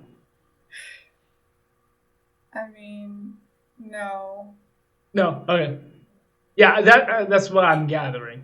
Is that Archie's dad in Riverdale is too busy cheating with those different women. That's all I remember. I didn't get that and then far. what so is it? Doesn't Reggie or Jughead's dad gets out of jail and is like, I'm gonna go work at Pop's, and it's just like more stupid stuff. I love it so much. It's the worst. What was Archie's dad in jail for? Not Archie's dad. Jughead's. Jughead's dad. Jughead's because dad. he's a gang leader. Yeah. He's a gang leader. So funny. All right. And when Jughead gets the leather coat and has the switchblade, and he's like, "We're gonna take back the gang," and everybody's like, "We're not gonna listen to you." It's So good. Okay, so I was gonna say for the prom scene, they actually do have like Archie immediately like Betty and Veronica, fighting over him, and Archie's like excuses himself immediately and like goes over and tries to comfort Reggie. And I really like that line where Reggie's like, I did something terrible, Archie. And Archie's like, you're always doing something terrible. You're Reggie Mantle. So I came to, while I was doing my research, I came to a Wikipedia page that is alternate universes in Archie Comics. I just want to like go through some of them. So first, because it's an I alphabetical bet there's a order, lot. we have Afterlife with Archie. All right. Okay, sure. Yeah. Then we have Archie 1, The Dawn of Time, aka Archie BC. Sure. Okay. We have Archie 3000, the opposite of Archie 1. Okay. Yeah. I'll let it. The 2099 for Archie. Sure. Archie the Married Life. Oh. Who do you marry? Wait, is that like the picture where Archie is on a cake and then Betty and Veronica are standing next to him? I don't know. It doesn't come with an image, okay. and it doesn't have its own Wikipedia page. Okay, gotcha. Unless like he's doing like the prom thing where he's pretending to be married to them both and hoping they don't notice. It says Or- stories published in alternate months show Archie married to Veronica in one future universe and Betty in another. Okay. It is announced that Miss Grundy is deceased, albeit after she married the now widowed and a broken-hearted Mr. Weatherby. Oh, Grundy! Wasn't Grundy in Riverdale with the Archie? She's literally, they make her a young, hot teacher in Riverdale so that Archie can, like, have an affair with her. That's literally the beginning of the Riverdale season 1 thing. Where Archie's like, I can't say that I was somewhere, like, I don't know anything about Jason's death because I was with, Miss Grundy. Like, and he can't tell the police that. That's so dumb. She's Okay. young and hot. Go back to the I'm alternate gonna- universes. We're not going to get into the implications of a teacher sleeping with their student, even in the Riverdale universe. We're going to blow past that. We've got Archie meets the Punisher. Yep. All right. Archie's... The premise of which is there is a contract killer who is identical to Archie, and Punisher has to try to kill him, and hijinks ensue. Please continue, Cody. Archie's RC Racers. Okay. Yeah, pretty standard radio-controlled cars story. Archie's Super Teens. This is probably what I was looking for. Okay. So, here we go. Archie is Pure Heart the Powerful. Born when Pure Archie... heart, powerful. Oh. Can you imagine showing up the to P. prom and you're like, I'm dressed up in Pure Heart, the powerful. So his origin, born when Archie attempts to tap into the pH factor, a superpower only possessed by those pure of heart. Pure Heart is super strong, super resilient, and can fly using his jet boosters. However, his powers only exist as long as his heart is pure, leading to embarrassing situations, such as him losing his powers after an appreciative kiss from a damsel in distress, causing the car he was holding up to fall on him. So his superpowers are respecting women. Wait, say that again? So his superpowers are based on and about respecting women. No, just like being innocent. Yeah. And then he got too thirsty. Do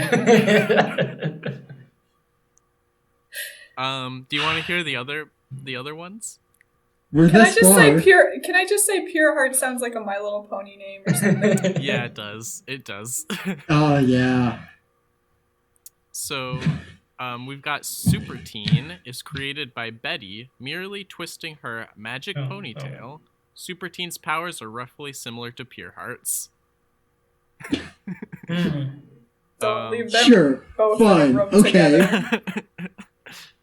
We've got Captain Hero appears when Jughead recites a magic incantation similar to Green Lantern's oath. teeny weeny magic beanie, pointing towards the sky, give me muscle, power, vigor, from a super guy. Unlike Pureheart and Super Teen, Captain Hero has an arsenal of bizarre weaponry like exploding bubblegum, and demonstrates other powers such as super breath and transforming his head into a steel drill. Sure, of course. What does Obviously. super breath mean? Like super Probably cold like breath? This blows real hard. No, because that would be freeze breath. Uh-huh. So like really Yeah. powerful gusts He just of wind. blows real hard. Yeah. Yeah, probably that. I kind of assumed like maybe bad breath too, but I don't know. Super bad Yeah. breath. Yeah. Or super Then bad there's breath. It'd be super halitosis if it were bad breath. Yeah. Yeah. good point, Jake. Then there's Evil Heart, is Reggie using a variation of the pH factor, instead using his villainous half to transform into a superhero with Pureheart's powers. So great Of course is it's Evil Reggie. Heart's villainy that it actually proves a strain to revert to the lesser evil of Reggie Mantle. While Evil Heart antagonizes the other superheroes, he will team up with them to battle a common foe. Alright. Who is evil enough And to then- have Evil Heart band against them? Yeah. Say that again? It's like, who is evil enough for Evil Heart to band against them? Oh, okay. Who knows? Who knows? Then also Veronica and Moose, surprisingly didn't have characters until they revived the Super Teens in the 1990s. But Veronica becomes Miss Vanity, who gained her powers through unknown means. They appear to be stress Oh, that related. makes sense. Stress Sure. related. Yeah. Fine. Yeah. Okay. Her powers are roughly similar to Super Teens, although her outfit is more provocative. She appears to have a supersonic scream a la Black Canary. And then, Oh, I was thinking of Silver Moose. Banshee. well, I mean, okay. I'm going to say Black Canary is the more well-known, so that's Yeah. allowed to be Allah. Yeah. Then finally, there's Mighty Moose, who is naturally Moose, with the gift of flight and augmentations to his already formidable strength. Hold on. So you're saying that Moose gets the power to fly innately, but Pureheart the Powerful, or whatever it was, has to wear jet boots to fly? Yeah. That's dumb. I don't know. All of this is kind of dumb, though. Yeah. And then finally, this isn't a character, but it just says all of these heroes have inherent mind foggers that cause all civilians to forget the super teens' secret identities, even the teens themselves in some cases. That sure is helpful. That's very convenient. Yeah. Very so. Okay, I would now- say too convenient, but Yeah. Okay. Since I started it though, I do want to run through all of the different Archie universes quicker though. There's the Archies, which is about Archie's band. It's modeled after the Monkees. They have the Josie and the Pussycats too, don't they? Yeah, I don't think that's an alternate is that universe, in that though. universe? But yeah, it's not alternate. That's just part of their universe because Josie goes to school with them sometimes. Mm-hmm. Then there's Betty Cooper, which is a satire of Mary Hartman, itself a parody of soap opera cliches and other such melodramas. When did Archie start? So long ago. Yeah. I'm trying because I'm trying to like uncover the levels of like explanation that have to be like exponential at this point. Like just based on like that title alone, where it's like, okay, so this is a spoof based on this, which is already a spoof on this, and it's like as the time goes on, you're just gonna have to add more to that to like explain further. I mean, I think that that's a pretty short chain. You have to learn what Mary Hartman is. Okay, do you want to guess when the Archie Comics started? Okay, yes. Before time. It's gonna be... Let's see here. I gotta get my reference points in my head. I'm gonna Older say than God and Betty White. 1942. Oh, wait. Wait, is it like The Price is Right? If I go under, is it worse? No, you don't want to go over. Over is worse. Okay. So if you guess earlier, then that would be bad. Okay, so I'm gonna stick with 1942 then. 1908. 1941. Yeah! I was still closer. That's crazy to me. I thought like the 50s. So they were saying the iconic look of the Archies was defined in the 50s, but like Archie first appeared in 1941. Which like, that just blows my mind. Yeah, that's pretty surprising. I had a feeling he was before Superman.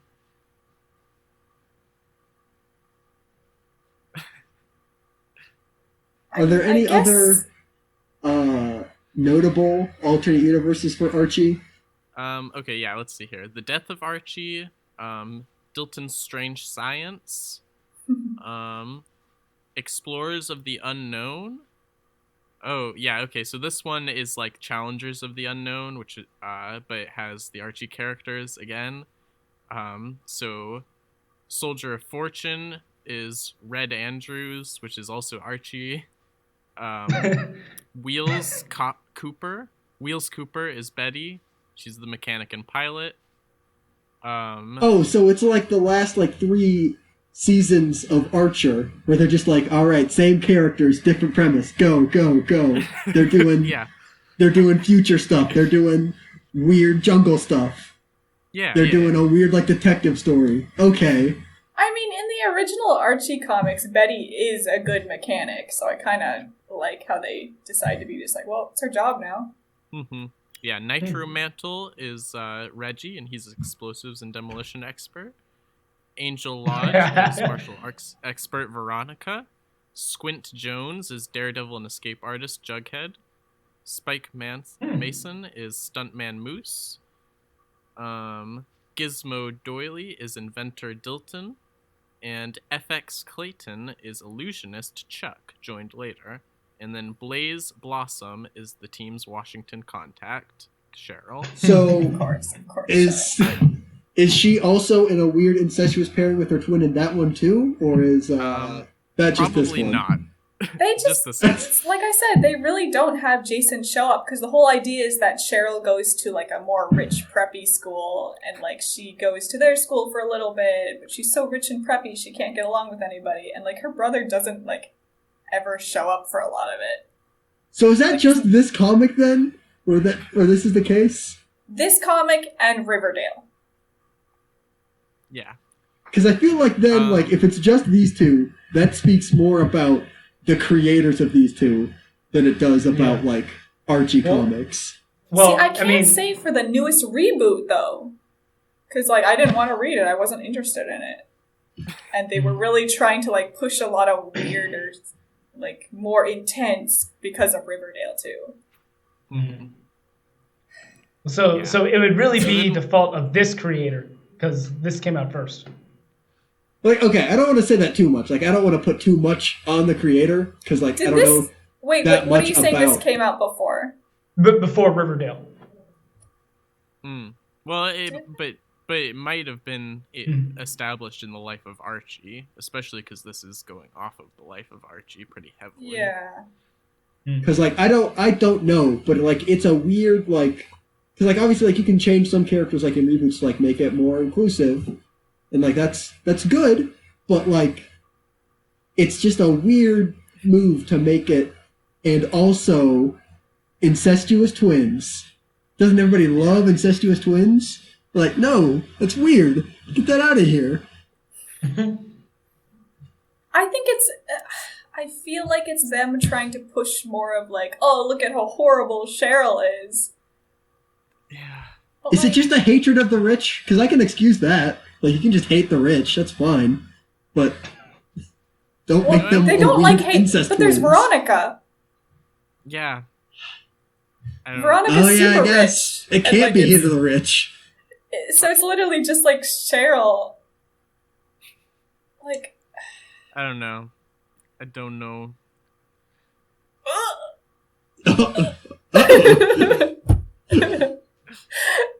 I just saw how they draw Jason in the new Riverdale comics, and I know exactly what they're trying to do, and it pisses me off.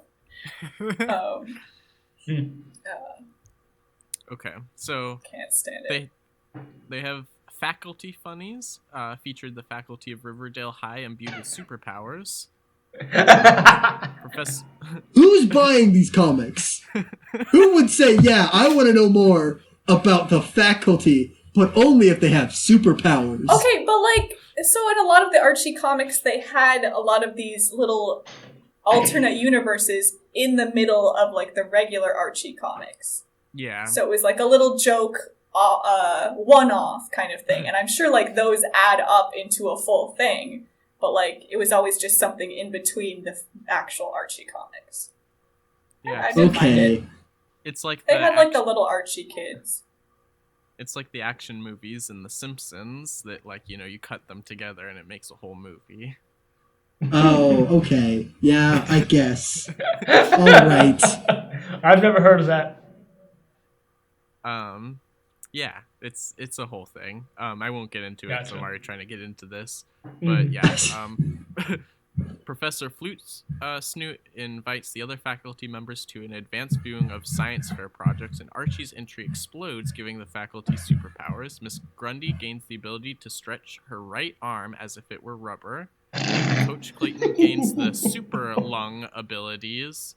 Mr. Weatherby is given trouble sense, alerting him to nearby danger, and Professor Flute Snoot is given the ability to withstand electrical shock. Their powers were reversed in the 5th issue. Oh, Okay. reversed got- into, like, they no longer had powers. Not that, yeah. like, he has, like, extra aversion to shock. Okay. Then I see. We've got Okay. universe Green Legs and Gams.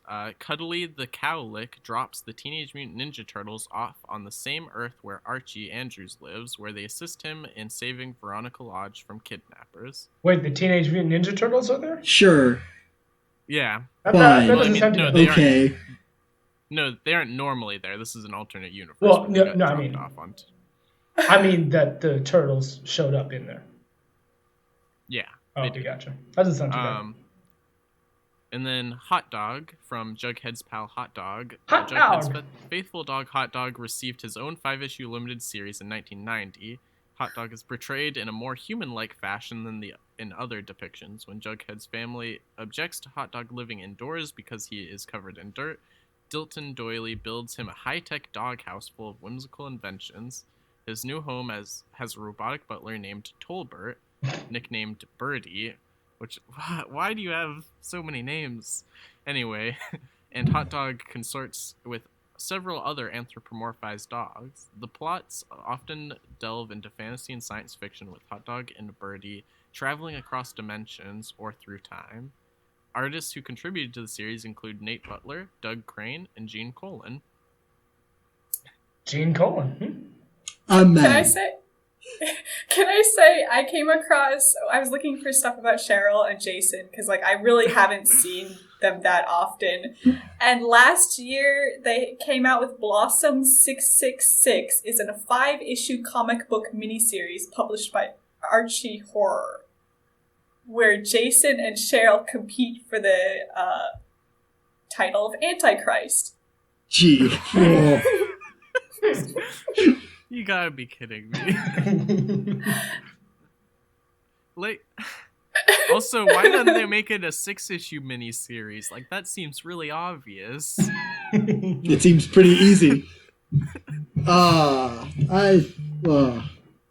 do you think is the Antichrist at the end? I wonder. Cheryl. Reggie. Probably Archie. Oh my god, I was just reading the like plot synopsis and they find out that they're actually triplets. With Reggie. Oh man, and They can the have their missing own, triplet. They can have their is own the Betty and actual Veronica Antichrist. situation.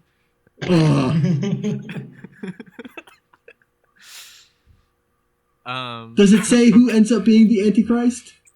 It says, well, the plot synopsis seems to say that they end up killing their third brother because he wants to be Antichrist a little too hard, and they agree to continue competing for the title of Antichrist. And Jughead and Betty are watching them from Pop's Diner like, what do we do now? So basically, it was undecided. Yeah, the story will go on. Oh my gosh. I want to meet who's paid to come up with the new Archie stories. I want to pick their brain. I want to understand what drives them. I mean, a lot of the ones I'm mentioning are ran from 1990 to 1991, so just FYI there. This came out last year. This came out last year. And they're trying to do the like realistic like style, so like it's super like a mix between like Western and well a little bit of manga, kind of like pretty character style. Mm-hmm. I feel like. Okay. I'm not aware of what that means. I feel like we should reach out to the creative team and just make sure they're okay. You know? What do you mean like by pretty character style? Just like there's a lot of emphasis put on like their looks being very. It's different from Western. It's a little bit more like you were talking about the K-pop thing. It's almost like a softer look. Do you remember in Snot Girl? The one guy, the character? Virgil. The brother. Yes. Yes. Okay. Well, actually, Snot Girl in general, that is what I would consider. They're trying to make it a very pretty style, and that is a mix between a little bit of Western. But that one's much more manga leaning.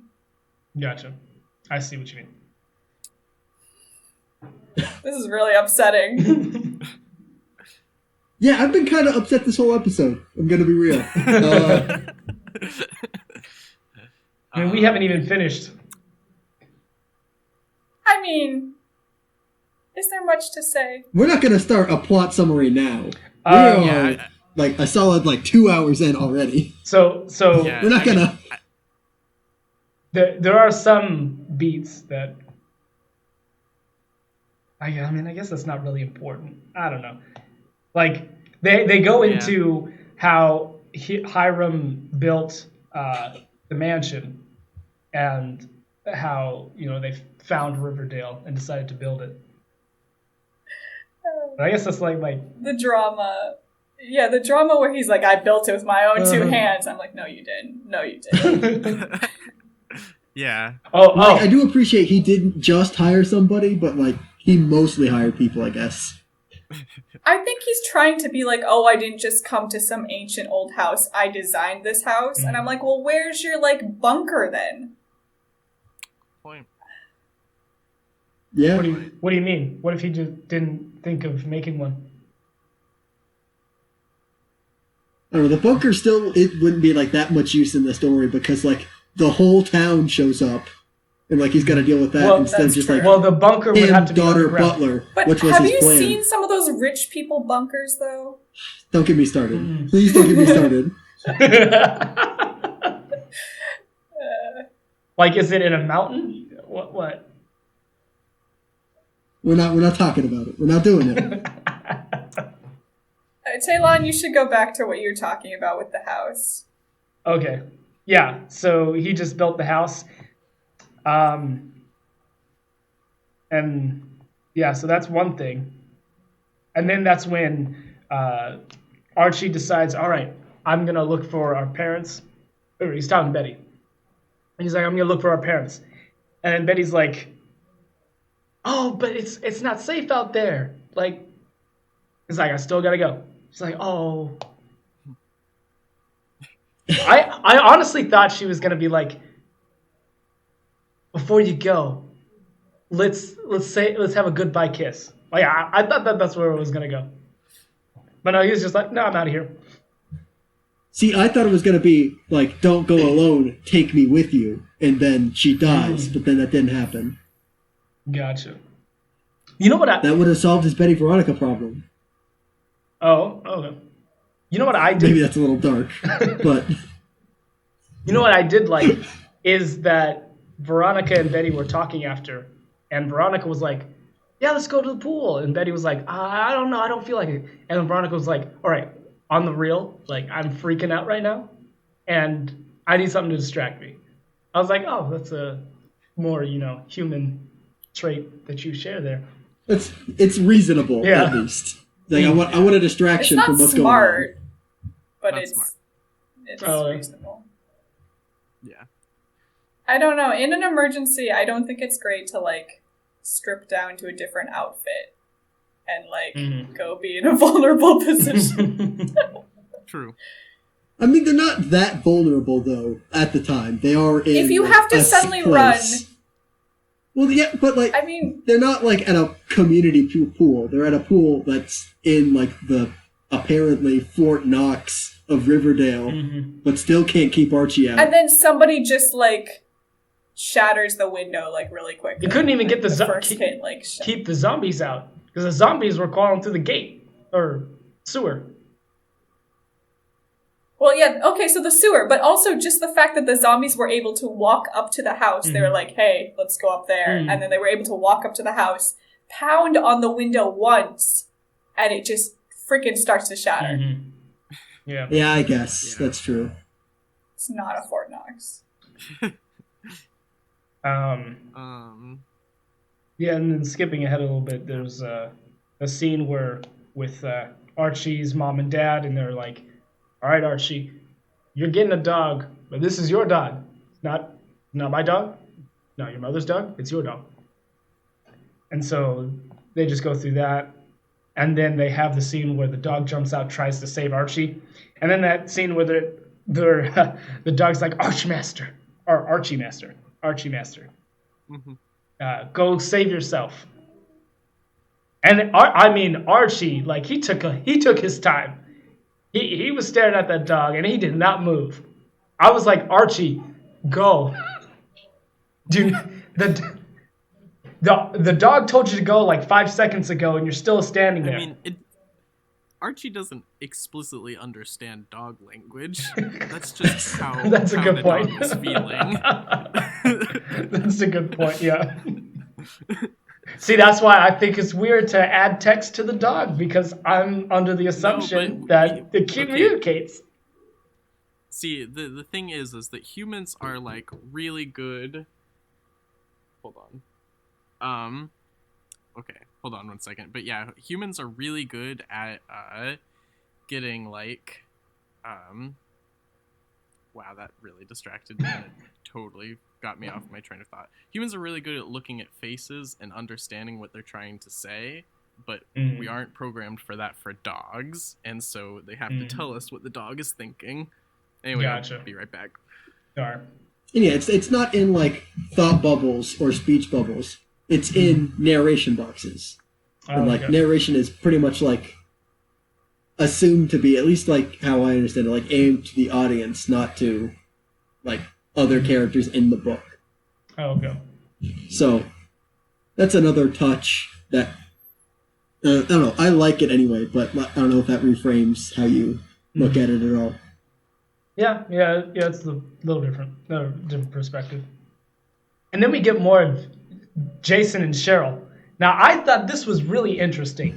So they were getting, like, it was Jason, right, who was like, if we were the only ones alive, and we were the only ones together for, like, the rest of eternity, would you be okay with that?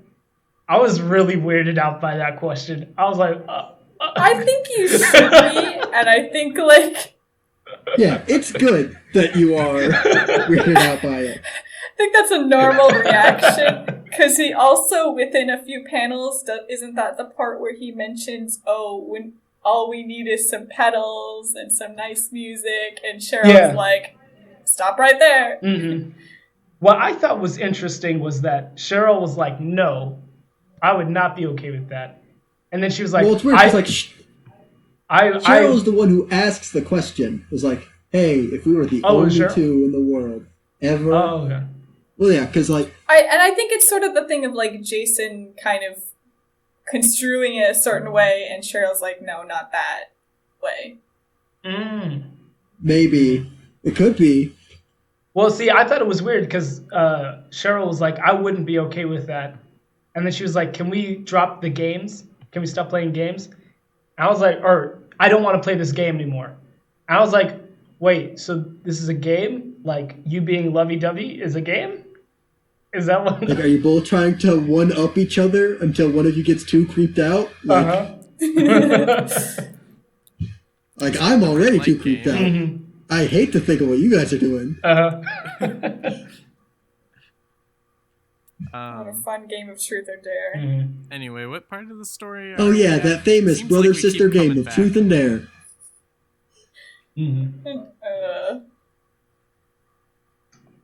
But yes, so and then Archie has to kill his dad, yeah. which is it's pretty good, I guess, with how it's set up. Okay, anyway. So yeah, terrible scene where Archie has to kill his dad with a bat. And this was also the scene where I noticed the orange and blue like really present. Mm-hmm. I mean, it's a common thing in movies. That's like one of the most common complementary color choices. Orange and blue. I wonder if that's because of Archie. No. No, I think it's a color wheel thing, not just like a Okay. not a orange hair. He wears blue a lot. I think that's also they did that because they're complementary colors. Like they're not. Yeah, were you trying to say the movie industry was influenced by Archie Yes. specifically Yes. to go with orange and blue?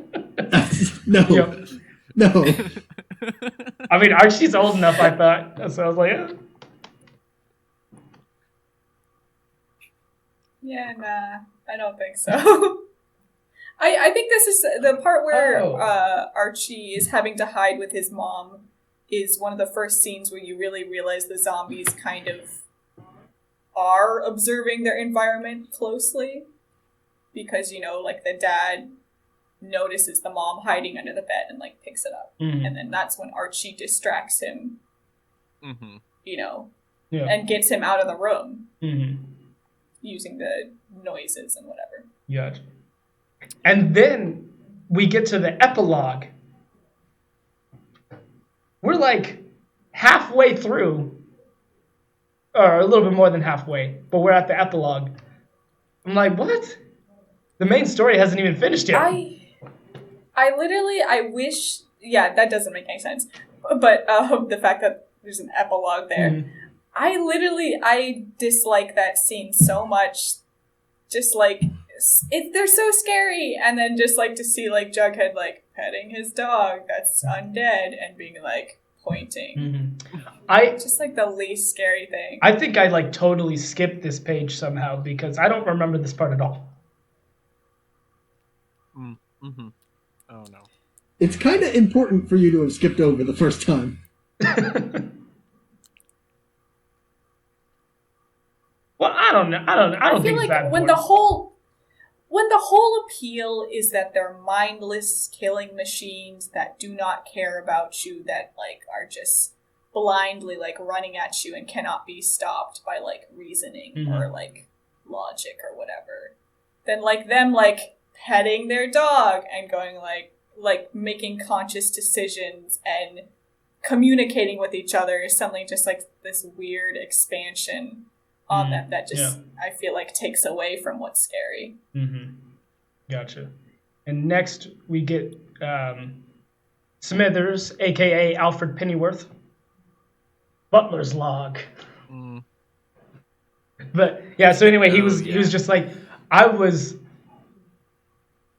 trained by a young age by my father to know the ways of the butler. Be seen. Or no, don't be seen until you're needed to be seen. wherever your master goes, you go. I mean, I'm pretty sure they That's took right. this straight out of a movie. I can't remember which Maybe, movie, yeah. but I'm like, I recognize this pretty closely. Yeah, I was Gotcha. gonna say, is this like a common, like, real thing in history where, like, super rich people have lineages of butlers? Because that's what TV and movies have led me to believe, but I'm like, I don't know if that's I mean, actually the case. it's that whole thing, right? Like, finding good help is hard. You trust Yeah. this person, and you trust them to train their family properly. Mhm. And it's a steady job with a rich, Mm. like, steady income. Like, why would you not do it? I love Yeah, that I he guess. referred. I love that he said, "My family has been the butler of the lodges for 70 years," and he specifically says the Lodge dynasty. I was like, "What?"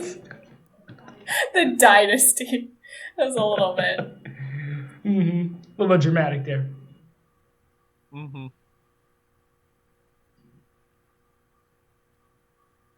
Okay, so the part where you were like, so that next part with like, well, I'm kind of skipping over Veronica's birth, but I mean, Veronica's mom is literally like, if anything happens to me as the butler, will you make sure that you look after Veronica above all else? So, you know, instantly we know, oh, he's going to look after her above all else. And that whole part after that with Nancy, Ginger, and Chuck, Mhm. the fact that you guys like thought that was like her father, that's like the line where he's like, I wasn't sure I was ever gonna hold my sweet baby in my arms again. So if you could give us a little privacy, Ginger. And she's like, Well, okay. that part made it clear that that was not her father. I was like, okay, yeah, that's definitely not. Mm-hmm.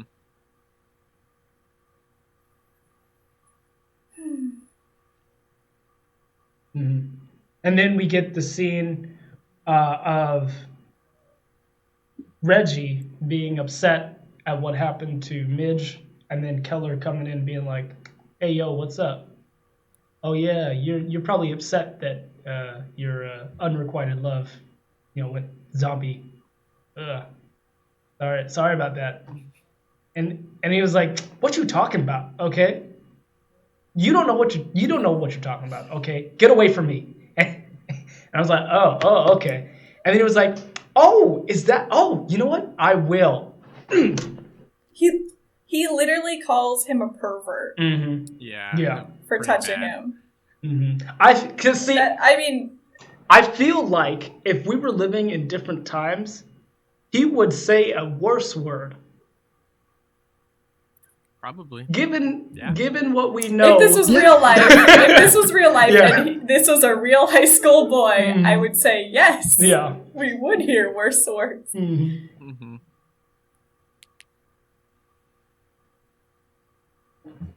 Yeah, and then that's And then we have the whole Cheryl Jason thing again, where Cheryl's like, "I'm gonna be staying with Dilton, the nerd," and Dilton's like, "Okay," and Jason's like, I was freaking out. I was questioning. I was like, is he really want to sleep in the same room with his sister? Is that what he's trying to get at?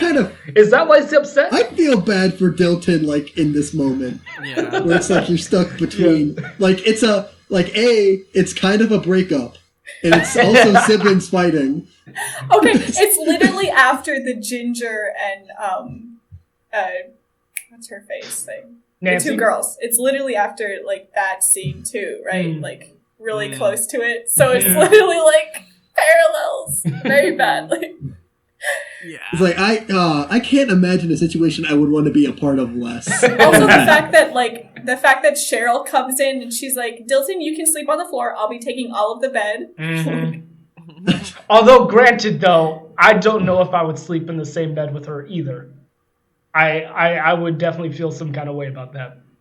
I don't know, but it's just like, it's weird to invite yourself as a guest. If you want to save space, and then, literally just go like, room with another girl or something. I don't know. It's such a waste of space, I feel like. It is like the gentlemanly thing to do for like the man to sleep on the floor, but also like he didn't volunteer to sleep on the floor. She came in and said, right, "You're going to sleep on the floor. This bed is not for you anymore. It's for me." That's the bigger problem. And that freaking drama of Jason being like, calling Cheryl a witch, "You're torturing me." Like, that's where I was like, are you trying, would you be happy if she allowed you to sleep in the same room as her? Is that what you're saying right now? Yep, Talon, this is after where he suggests that them growing old together with no judgment would be totally great. No judgment. Yeah. Yep. Yikes. Yeah.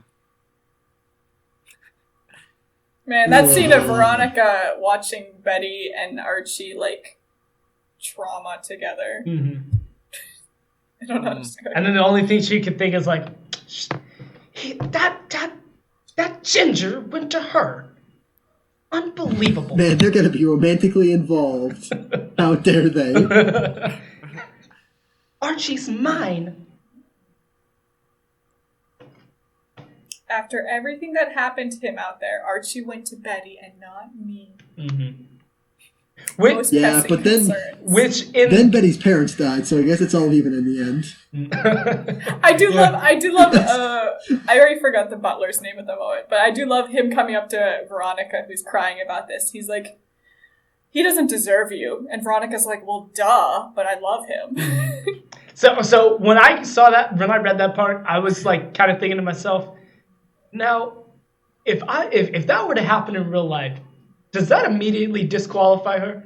As in, like, if she assumes that obviously I'm too good for you, I feel like you'd be like, all right, if you think that, peace, I'm out of here. Yeah, but Archie's too dumb to know that. Right. But then I was kind of conflicted because she was like, but she did say she loved him. So I'm on the fence. Yeah, I'm not invested in this to think about it that hard. I'm not there. I'm sorry. Gotcha. Man, and then they were having such a sweet, so Betty and Archie were having such a sweet moment. And I was like, Betty, you better not, like, I was thinking, this is the moment where she's going to try to get the kiss. I was like, you better not. This is not the time. But they didn't do it. I was like, oh, okay, all right. Whew. We didn't have any last moment desperate kisses. Wait, what? I didn't get Cody. Good on you, Talon, for not or for making sure that Archie is not getting taken advantage of in his moment of trauma. Yeah.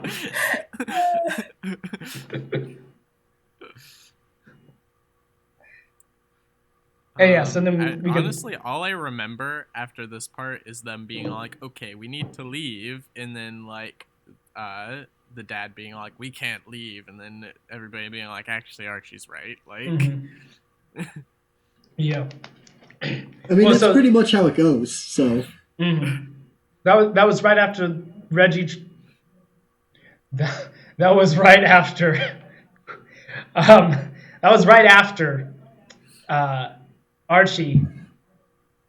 Reggie tried to free the zombified Midge from the pool. Oh, Midge, yeah. That's... Yeah. He wanted to. He was going to. Yeah. Oh, sorry, right before. No, that was right after. Never mind. I said it right the first time. And so, yeah. And then Archie kind of yells at Veronica's father. And then Veronica's like, don't do that.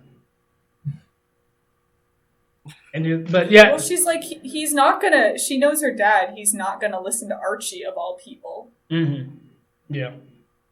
But then, Smithers, you broke rank because one of the lessons that his father taught him was do not contradict your master in public, or like don't question him, kind of thing. Yeah, in public. Mm-hmm. Yeah, don't embarrass him in front of other people. Yeah. By questioning his decisions. Yep. But in a life or death situation like this, I kind of think it was necessary. Oh, well, yes. Yeah. Yes. Also, I think that's what I probably would most like about this series is like basically we have these characters and they're very clearly defined. They have very clearly defined attitudes to very clearly defined situations, and we're gonna plop them in super weird situations that they would not be in, Mm-hmm. and like let's try to break their attitudes. Try to like not have them be the way that they normally are, but they'll try to be how they normally are, and it won't. I'm really hoping that like it pushes. I'm really hoping that it's leading to that because like it doesn't have too much of it yet. Like Archie having to kill his dad, very obvious decision, but like they're very much they have like you're saying these certain personalities that fit with the status quo that they're used to.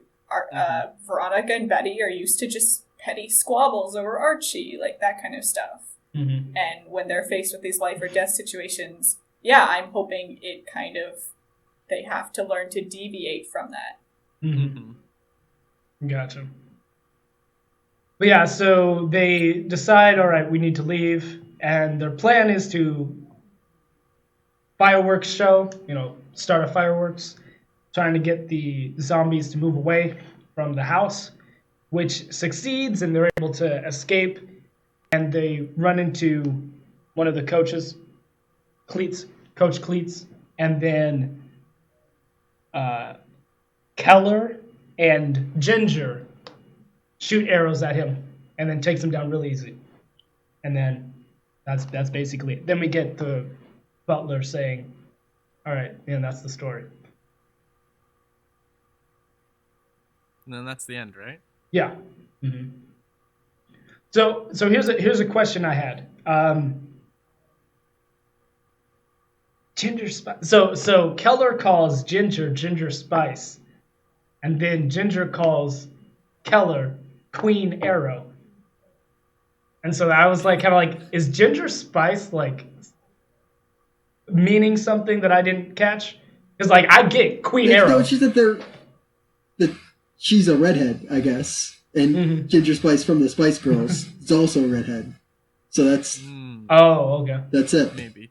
Yeah. I think that's as deep as it goes. And I think in general, during that like bow and arrow scene, it was all like, yeah, we're cool, but also I'm still going to make fun of you for being gay, kind of. But like, we're cool with each other. It's not like how Reggie did it, but like...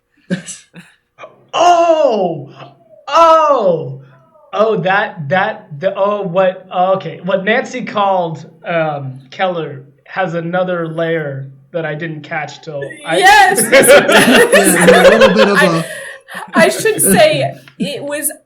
I should say I read it as Green Arrow up until you read it out loud there. So I just totally missed. Yeah.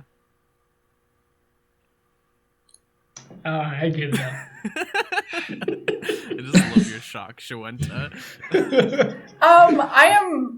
I'm reading something I'll mention afterwards. Oh, okay. I thought you were just like really shocked by Queen Arrow. I was like, I mean, it was funny, but like.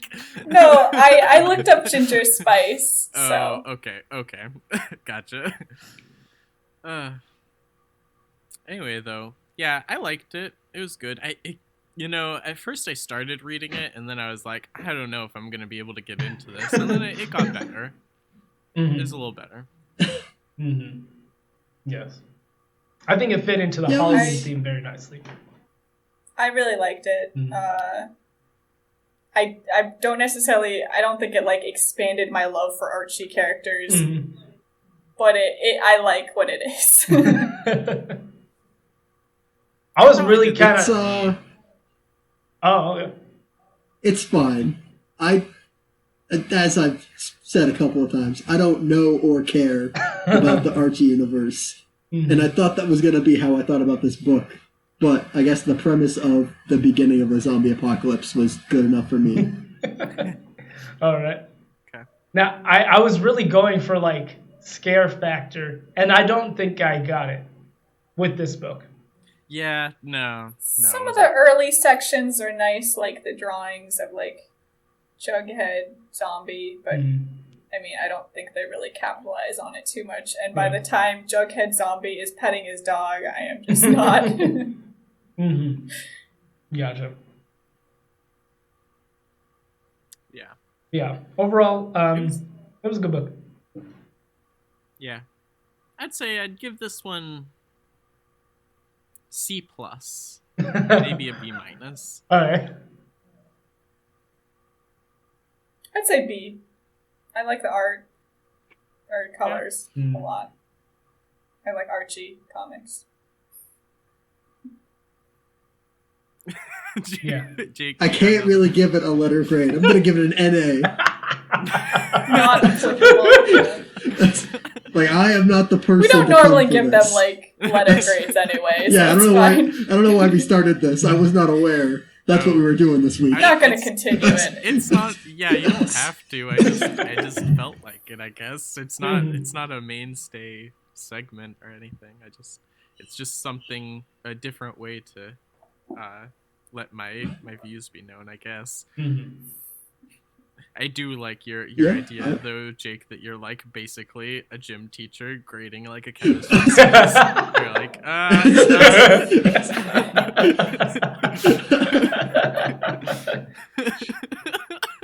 Basically, yeah, it's a pass-fail. It showed up, so it passes. Way to go. Good job, comic book. Anyway, does anybody want to know about the last 8 alternate Archie universes? There are 8 more? So there's Jughead's Diner. It takes Jughead on yet another dimension via a magic stool, where he tries to help the bizarre and eclectic patrons of Dinnerville keep their property from the clutches of the dastardly real estate agent Slimy Sal Manella. Wait, is it Dinnerville or Dinerville? Dinerville. Okay. The quirky art style and surrealistic humor were a departure from the other Archie titles. Then there's Jughead's Time Police. Upon receiving a special beanie from an unknown benefactor, Jughead is recruited into a futuristic scientific agency called the Time Police. The beanie is rather simple to operate. The wearer imagines himself in the time and place pictured. However, it requires concentration, which was always a weak point for Jughead. Why would they get Jughead then? That's what makes it interesting. What would be interesting about someone who can concentrate? Government agencies don't care about interesting. They want you to get the job done. They don't want you to get on hijinks. Anyway, joined by Deputy January McAndrews, Archie's descendant from the 29th century and Jughead's secret love interest. Is his great-great-great-great-great-great-granddaughter. Wait. Did I hear you right on that? Say that again. He's joined by Archies. Oh, okay. Whew, I thought you said Jughead. Oh. No. That's what I thought too. Okay, I guess that's fine. Yeah. Except it's kind of weird to hook up with your best friend's great-great-great-great-great-great-great-great-granddaughter. Yeah, that's just kind of weird. Honestly, probably more greats than that. Like, I mean, we don't really have a way to know, like, when people had children and stuff, but it's the 29th century. We're in the 21st century. That's a long time. Yeah, but, I don't feel like saying that many greats. Yeah, I get you. I'm just making condensing sure it that people understand the amount of time that passes. But... yeah, anyway, Jughead traveled across history, ensuring that history stayed on its proper course. While most issues dealt with history, some focused on science. Paradoxes and existential dilemmas were often plot developments, such as Jughead being warned that Isaac Newton would not hypothesize about physics, only for Jughead to knock an apple out of a tree he is hiding in, thus hitting Newton and inadvertently causing Newton to theorize about gravity. All as well as Newton's laws were shown to be a basis for time travel. The main villain was the time-traveling sorceress Morgan Le Fay. besides the Time Police, another issue had January McAndrews working as a docent.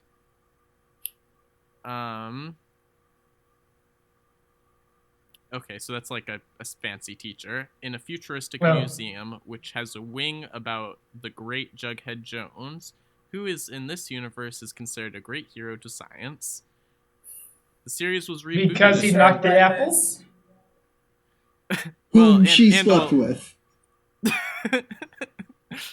The series was rebooted in 2019 with Jughead building a time machine to undo the mistakes he has made, forcing January McAndrews to intervene.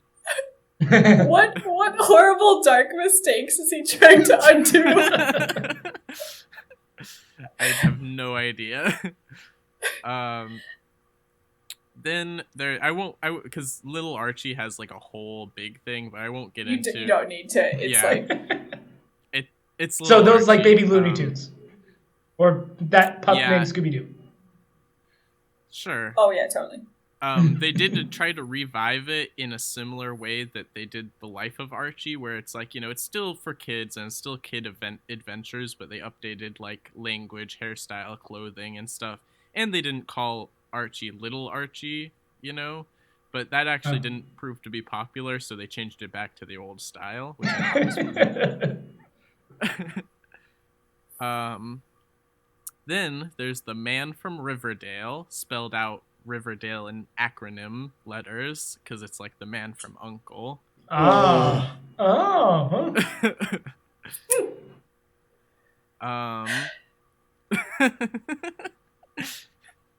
Let's see here. I'm trying to find the important details. The only important detail is, what does Riverdale stand for? Oh, okay, let's see here. Really impressive, vast enterprise for routing dangerous adversaries, Lotus, etc. Sorry, Louts, not Lotus. Louts. Oh, okay. That makes a lot more sense. I was like bugs or what? Yeah, that's dumb. I don't think they tried really hard on that. No, they didn't.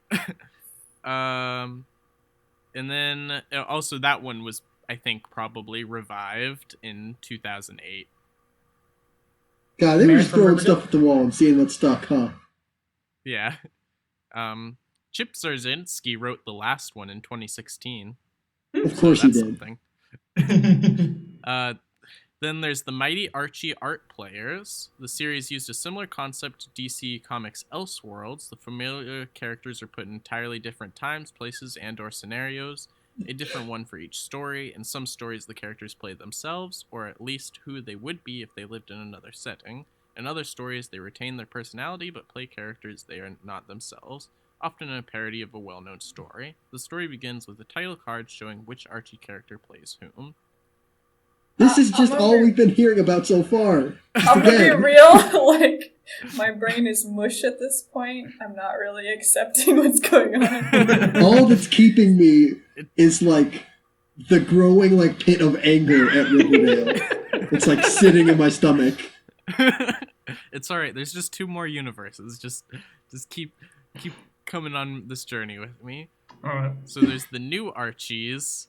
That ran from 1987 to 1990, a comic adaptation of the animated series The New Archies, recasting Archie and the gang as tweens rather than teenagers and young children.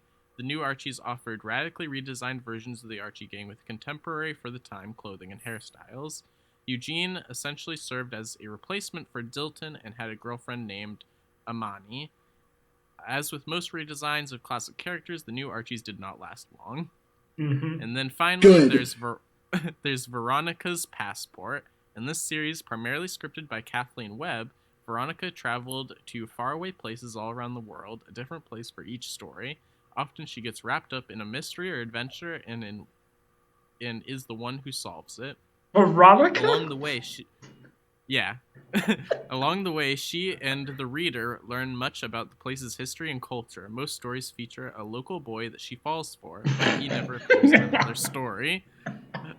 A recurring character that Veronica often runs into on her travels is a rich woman known as Lady Smithy, who serves as a foil to Veronica.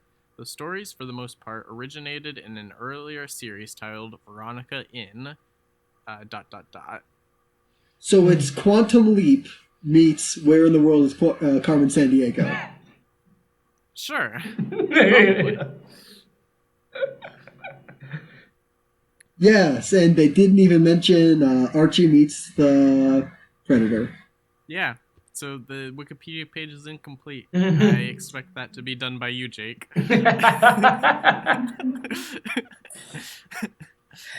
It's gonna be an itch inside your brain that won't be scratched. I just thought of it should be Archie and Eminem meet Punisher. Yeah, because Eminem also met the Punisher. Yep. That's right. Because Eminem was friends with Barracuda, apparently. But we're not. I can't talk about Punisher Max again. Anyway, Jake, do you know what you want to read for next week? Yeah, I did a little bit of research during the show. Very professional.